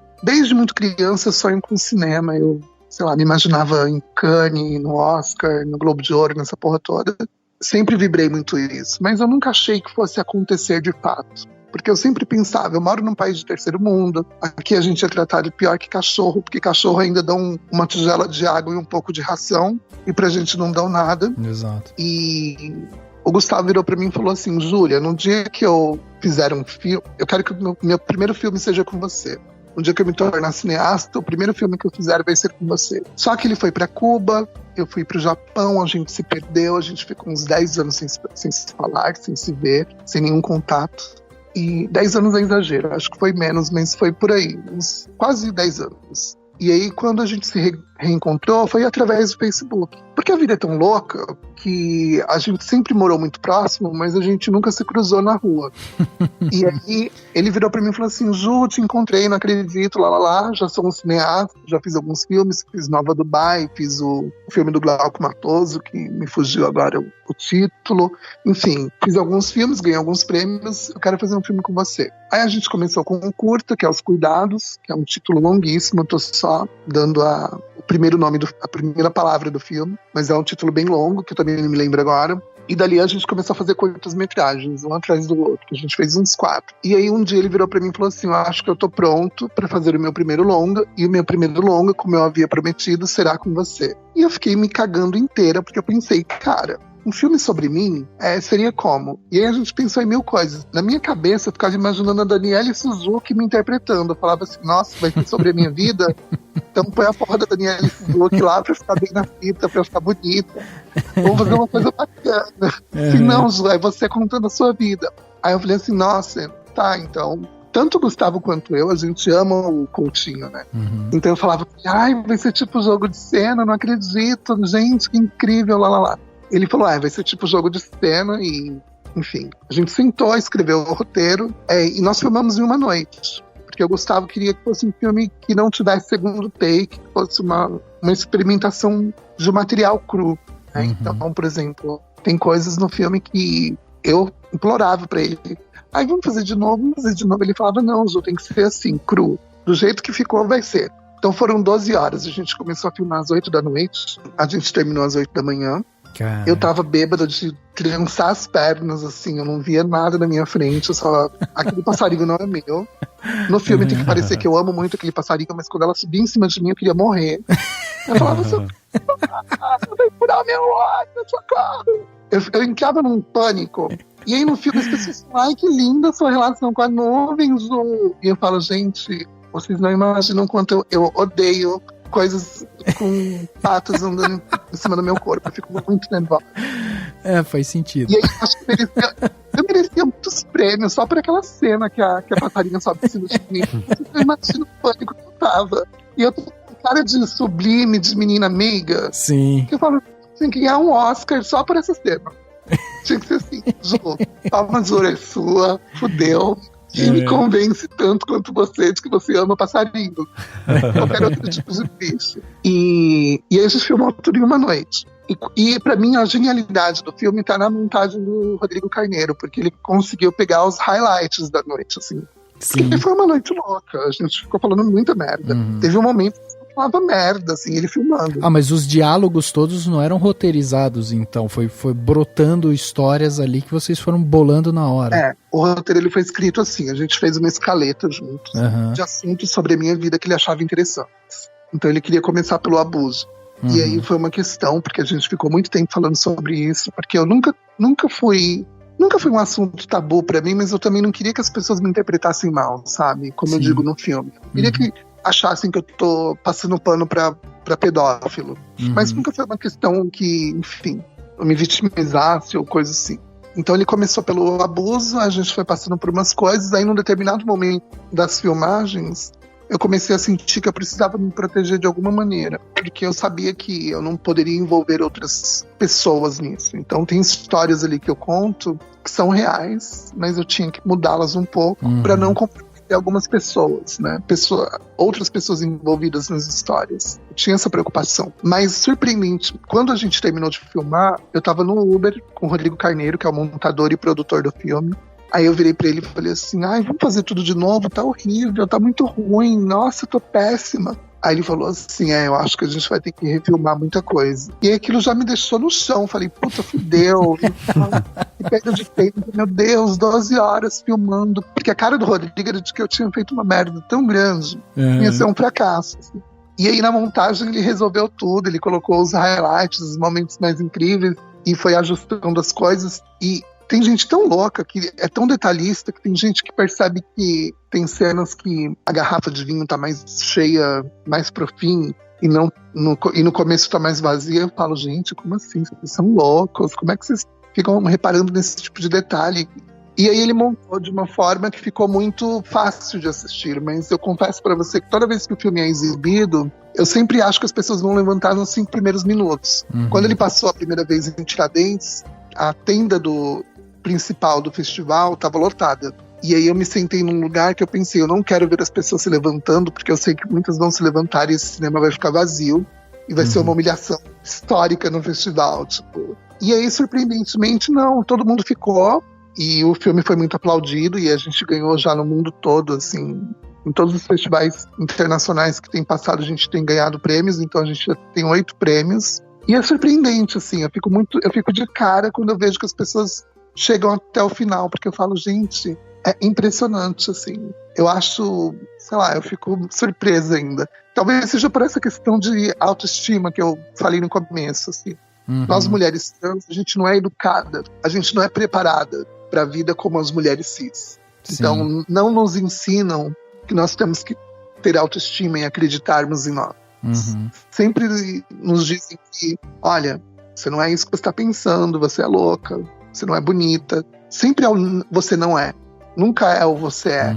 Todo lugar que eu vou, eu fico estarrecida quando eu vejo que a plateia tá lá interessada e não sai, não levanta e não vai embora. Eu fico extremamente emocionado com isso, assim, é uma coisa maluca.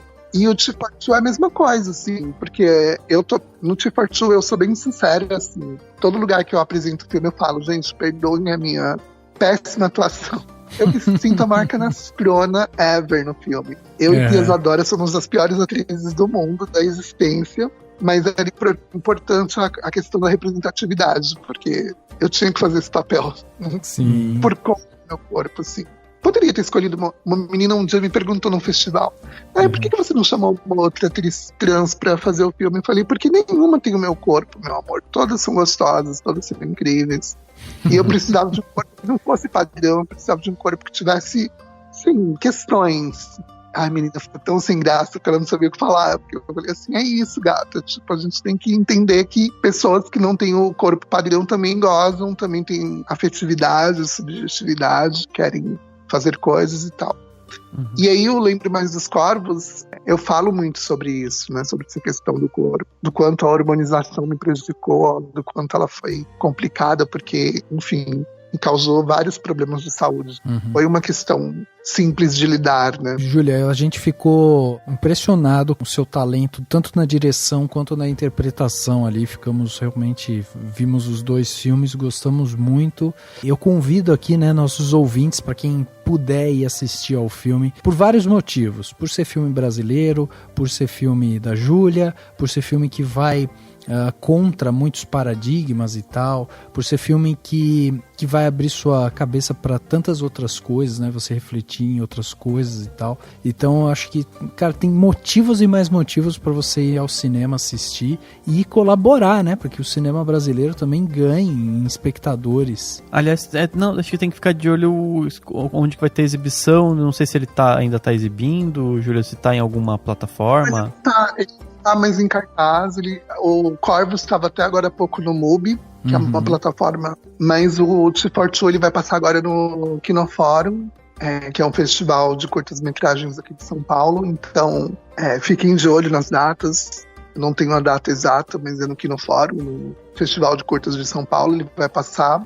Só pra deixar claro, então, pra quem tá ouvindo o podcast, os filmes vão ter exibições e em breve vão estar em plataformas e tal, então pra ficar de olho, né? Sim. E também caso alguém, enfim, pra quem tá ouvindo o podcast agora, e se você assistiu, comente também o que achou, sua opinião sobre os filmes, os 2, né?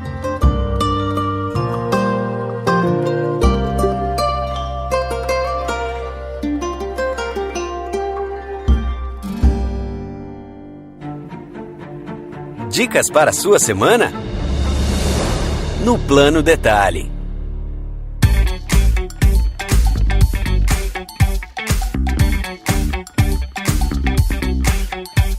Plano Detalhe da semana aquele momento pra gente dar aquelas dicas pros nossos ouvintes, né? Pra aquele momento quentinho, aquele momento, né, de os nossos ouvintes pegarem a sua caderneta, seu bloco de notas, seu celular, anotar aquelas dicas que a gente vai dar aqui. Afinal de contas, tem muita coisa bacana pra vir. Dessa vez eu vou começar só com... Não tenho 2 dicas hoje, nem nada.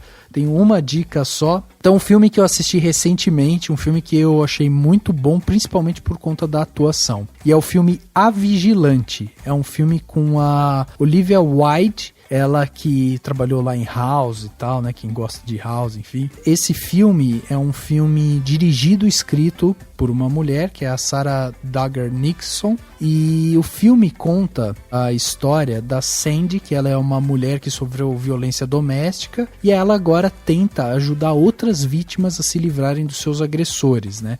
Então ela começa a pensar em como ela pode defender essas mulheres e tal. E é um filme que mostra a Olivia, pra quem não sabe, é uma mulher mais franzina, assim, e tal, e no filme ela fica ali, aprende a lutar e não sei o que, e a mulher, quando tá passando por um momento ali de violência doméstica e tal, consegue o número dela quase de forma clandestina, liga pra ela lá e fala, vem aqui me salvar e tal, e a Sandy vai lá e dá um cacete nos maridos e tal, nos agressores ali e tal, né? O que mais me impressionou, na verdade, no filme foi justamente a atuação da Olivia Wilde, porque ela carrega essa personagem que sofreu a violência doméstica e é um filme que vai atrás desses traumas, dessa condição, né, que a mulher acaba ficando e como isso acaba impactando a vida dela mesmo depois que ela sai dessa violência doméstica. Então a personagem da Olivia Wilde, por mais que seja a justiceira, a mulher que quer ajudar outras mulheres e tal, e ela, né, acaba criando técnicas e vai aprendendo a se defender e tralá, a gente vai se debruçar na história dela e como ela sofre com tudo isso, né? O pior momento pra ela é aquele momento que ela tá ali, tá sozinha, tá tendo que lembrar, pensar e tal, e o filme vai mostrar exatamente todos os problemas que isso causa, e a Olivia Wilde tá espetacular no filme porque ela consegue trazer essa carga, ela traz a emoção pra personagem e tal. Então achei um filme feliz nesse sentido. Não é um filme, nossa, ganhador de Oscar e tal, não, mas é um filme que, se você quer assistir pra você entender um pouco mais dessa questão da violência doméstica, né, da profundidade dos traumas que isso pode causar em uma pessoa, é um filme que vai arranhar isso, né, ele não vai se aprofundar no campo psicológico e tal, mas ele vai mostrar exatamente a questão da violência em si. Eu acho que é um filme legal para quem quiser degustar mais e ver uma atuação de uma atriz que tem grande potencial. Até hoje ela não teve assim um grande papel no cinema nem nada assim, mas eu achei que ela tá muito boa nesse filme, ela traz todos os elementos. Eu sempre achei a Olivia Wilde muito foda. Ela dirigiu um filme agora chamado Bookmarks. Eu ainda não vi, mas a crítica inteira tá elogiando muito, tá dizendo que ela é uma puta diretora. Então é legal isso, eu acho que vale a pena assistir, é um filme impactante, forte, e aí fica também, né, esse plano detalhe auxiliar aqui que a Júlia trouxe pra gente, justamente que é do filme da Olivia, que é o Fora de Série, em português é Fora de Série. Ô Júlia, mas diz pra gente, o seu plano detalhe, o que você trouxe de dica pra gente? Pode ser 1, 2, 3, quantas dicas você quiser. Eu vou dar umas dicas aí, mas eu vou decepcionar a galera, porque tipo, eu vou ser muito fora da casinha agora. Por favor, é o que a gente mais quer. A minha primeira dica é o livro Mulheres, do Charles Bukowski. Tô apaixonada pelo livro, não conhecia muito a obra do Bukowski. Tô lendo agora e tô assim, de queixo caído. E eu tô dizendo que eu vou decepcionar muito com essa dica, porque a maioria das mulheres que eu conheço odeiam Bukowski, porque acham ele misógino e o caralho. Mas eu queria muito ter conhecido esse homem. Meu Deus, é o homem da minha vida. Eu não acredito que esse homem existiu. E assim, é um livro muito complexo, que parece ser muito simples, porque a escrita do Bukowski é muito simples. Ela não é rebuscada e tal. Na primeira leitura, você pensa que é um livro realmente misógino, escroto, que coloca a mulher num lugar muito, muito ruim e tal. Mas, gente, na segunda leitura, comigo aconteceu na primeira, mas eu digo assim, cara, leia 2 vezes, porque eu acho que na segunda leitura você vai ver o quanto ele coloca essas mulheres num lugar muito incrível, assim. São todas as histórias que ele conta com as mulheres com as quais ele teve uma relação, elas são muito bem traduzidas ali. Eu acho um livro tão bonito, parece que ele tá homenageando todas elas, sabe? Podem achar, não, mas ele esculacha uma, esculacha outra. Cara, mas a beleza tá nisso, assim. Ele tá dando mulheres reais pra gente. Essas mulheres todas que ele tá falando no livro, ele tá falando delas com muito realismo, com muita crueza. Não é crueldade, é diferente. Ele está sendo cru, ele não está sendo cruel. Entendi. Então eu acho que é um livro essencial para conhecer Bukowski. De filmes, vamos lá, para falar de cinema. Eu indico para vocês o Divino Amor, do Gabriel Mascaro. Mas é um filme pra gente assistir e sair de lá pensando muitas coisas. Não vou dizer aqui se eu gostei ou não. Fico suspenso. Mas eu acho que é um filme que faz você refletir sobre muita coisa, sobre muitas questões. É bom que o cinema provoque isso, né? Eu saí da sessão muito impactada, querendo conversar muito sobre o filme. Eu acho que é isso. Ótimo. Para as meninas crianças, para eu não ficar depois como a chata do rolê, porque elas vão me cobrar depois. As que ouvirem o podcast vão dizer assim: nossa, Júlia, que louca você, falando de Bukowski, machista do caralho, não sei o que lá. Aí se eu não falo alguma coisa para as meninas crianças, elas vão ficar não sei o que lá, não sei o que lá. Então, por favor, uma dica para as mulheres trans. Vou indicar a série Pose. Pose, legal. Protagonismo trans, elas vão adorar, vão se enxergar muito lá, todas bonitas, lindas e tal, com as suas questões e sofrendo e passando por algumas coisas que todo mundo passa. Mas eu acho que tem que sair desse lugar, então fica essa dica também. Saiam desse lugar de sempre buscarem o óbvio, entende? Conheçam as coisas, mas saiam dessas caixinhas que a sociedade cis colocou a gente. É isso mesmo. Sensacional, sensacional.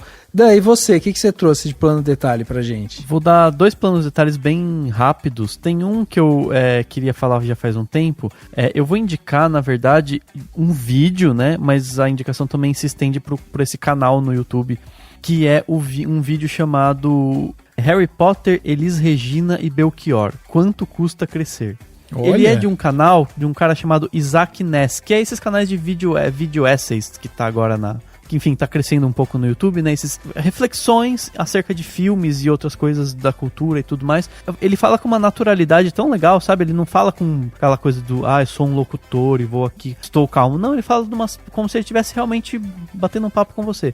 E tem umas reflexões super legais, assim, justamente ele fala sobre crescimento, sobre o quanto, né, a música, né, como nossos pais falam de crescimento, o Harry Potter também trata disso, e aí ele, né, dá uma filosofada em cima do assunto e chega a umas conclusões muito bonitas, assim, são uns vídeos muito, muito bonitos, mas ao mesmo tempo simples, né? Então eu vou indicar esse vídeo para as pessoas, mas quem se interessar pelo vídeo e gostar dele, pode de repente até se inscrever no canal e ver os outros do Isaac Ness, que eu achei bem legal. Minha outra indicação tem relação com o assunto, muito do assunto de hoje, né, que a gente falou aqui no podcast, e que na verdade é basicamente um reforço da indicação da Domênica lá do episódio anterior que a gente gravou. Porque a Domênica indicou a série Crônicas de São Francisco, da Netflix, e eu tava com preguiça de ver Stranger Things, que tá todo mundo falando pra eu ver, que eu ainda vou ver talvez. Tava, sabe, putz, não sei, tava querendo ver, não sabe quando você tá assim e tal. Falei, quer saber? A Domênica indicou Crônicas de São Francisco, vou começar a assistir. E aí no fim maratonei, e já terminei. E é muito interessante, porque é uma minissérie que a Netflix produziu, né? Essa minissérie que saiu agora, que tem a Laura Linney, basicamente. A Laura Linney e a Ellen Page são provavelmente as protagonistas, mas são muitas pessoas que vivem nessa comunidade, né?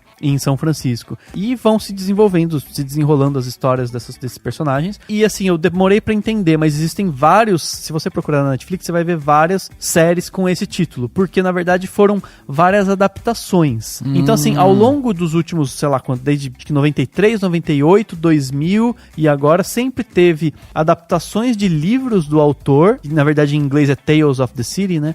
Mas são adaptações que, pelo que eu entendi, elas não são necessariamente continuidade, ou seja, não é que é uma primeira temporada, segunda temporada, não, eles refazem as histórias, né? Eles foram sendo readaptadas e tal. Independente disso, todas elas, mesmo as de 93, 98 que já mostravam uma certa diversidade, porque afinal de contas São Francisco é, né, uma cidade com uma diversidade muito, muito grande. Só que dessa vez ela vem ainda mais diversa, então é muito interessante. Você tem, assim, a questão tem personagens gays, tem personagens trans, tem um ator que chama Garcia, que é um homem trans. O ator é não binário, mas o personagem dele não seria necessariamente não binário. Tem toda uma questão dele com a namorada, sabe, assim, tem muitas coisas interessantes mesmo, e tem até uma surpresa que aparece lá em algum momento da minissérie, a Daniela Vega, né, que ficou famosa pelo Uma Mulher Fantástica, lá do Chile, e eu lembro quando eu descobri que era ela, eu falei, mano, que sensacional, sabe, porque, enfim, chilena, está numa série americana e tudo mais.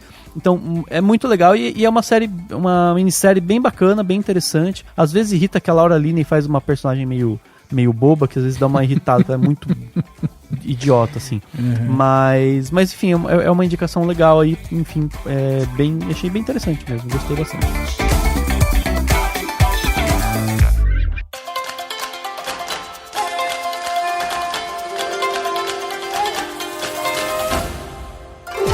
Chegando ao final desse podcast Cinemação 328, queria agradecer aqui a presença da Júlia, que veio aqui bater esse papo com a gente. Foi muito melhor do que a gente esperava. A gente queria conversar com você sobre cinema, sobre sua vida, sobre a questão trans dentro do mercado cinematográfico brasileiro, e a gente teve muito mais reflexões sobre isso, não só sobre toda a parte do mercado, mas também sobre essa questão, né, dos corpos e tal. Eu achei que foi uma conversa riquíssima. Eu espero que o nosso público consiga captar um pouquinho dessa mensagem e consiga transformar isso, né, em reflexão e, consequentemente, em empatia. E eu queria dizer também para você que as pessoas que estão, de repente, achando que, de alguma forma, você vai ter menos oportunidade porque você não estudou ali e tal, cinema, não foi acadêmica, né, não tem o conhecimento técnico, de repente, o seu conhecimento de vida supera muito essa parte técnica. Agora, essa sua vivência é algo que pouquíssimos cineastas vão ter,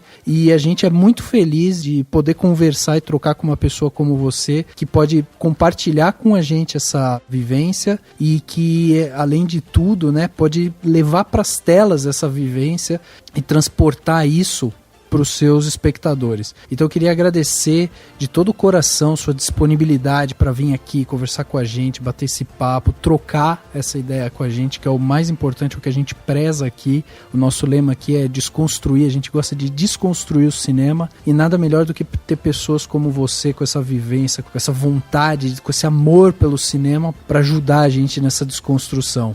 Então eu queria agradecer, muito obrigado pela sua vinda até aqui, e gostaria que você deixasse aí, né, o que você tiver de site ou rede social, onde você esteja, para que as pessoas possam acompanhar o seu trabalho com mais vivacidade, com mais atenção e tal, porque seu caminho é longo dentro do cinema, viu, Júlia? Ai, tomara, porque olha, realmente as probabilidades nesse governo que a gente está dizem o contrário, viu? Eu fico todo dia pensando se eu não tenho que pegar um avião e ir pra Berlim, sei lá, ir pra algum lugar que eu possa me desenvolver. Mas a questão é que eu amo o meu país, eu quero ficar aqui.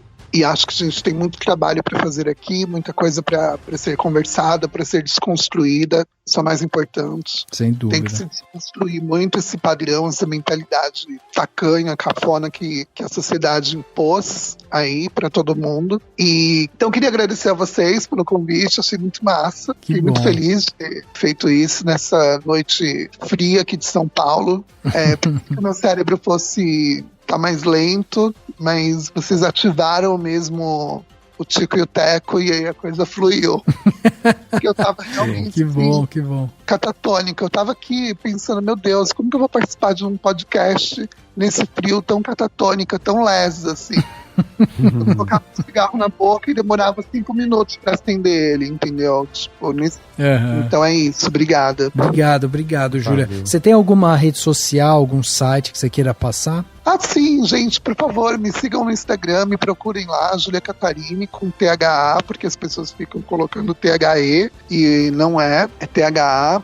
Júlia Catarine, me sigam no Instagram. Gente, eu sou super carente no Instagram, eu fico olhando assim os meus seguidores, eu falo, gente, eu não sou ninguém, a louca, né? Eu falo, nossa, eu sou muito nobody, mas é por lá que eu tenho tentado me comunicar mais com todo mundo. Também tem o Facebook, quem quiser solicitar amizade também. Momento de carência extrema. Tô carente de tudo, gente. Tô carente de amigos do Facebook. Tô carente de amigos. É isso. Tô por aí. Legal. Um dia a gente se tromba. É uma pena que as pessoas não se encontrem mais, né? A gente só fica vivendo virtualmente. Sensacional. Dani, obrigado também pela sua presença aqui. Mais um papo incrível pra gente crescer, né? Sim, não, foi sensacional. Só tenho a agradecer pra você, Júlia, pra todo mundo que tá ouvindo. E tô ansioso pro próximo filme, viu, Júlia? Vou querer sentar na primeira não, que dói o pescoço, na segunda fileira pra ver o filme. Pra assistir, porque enfim, tô ansioso pra isso. Bom. E pra todo mundo que tá ouvindo, até a semana que vem, né? É isso aí. Pros ouvintes todos, beijos, muita boa sorte aí em tudo que vocês estiverem se propondo. Lula livre, Preta Ferreira livre, todo mundo que tá atrás de coisas boas livres e fora Bolsonaro. É isso aí. O podcast Cinemação 328 fica por aqui e a gente se vê no próximo.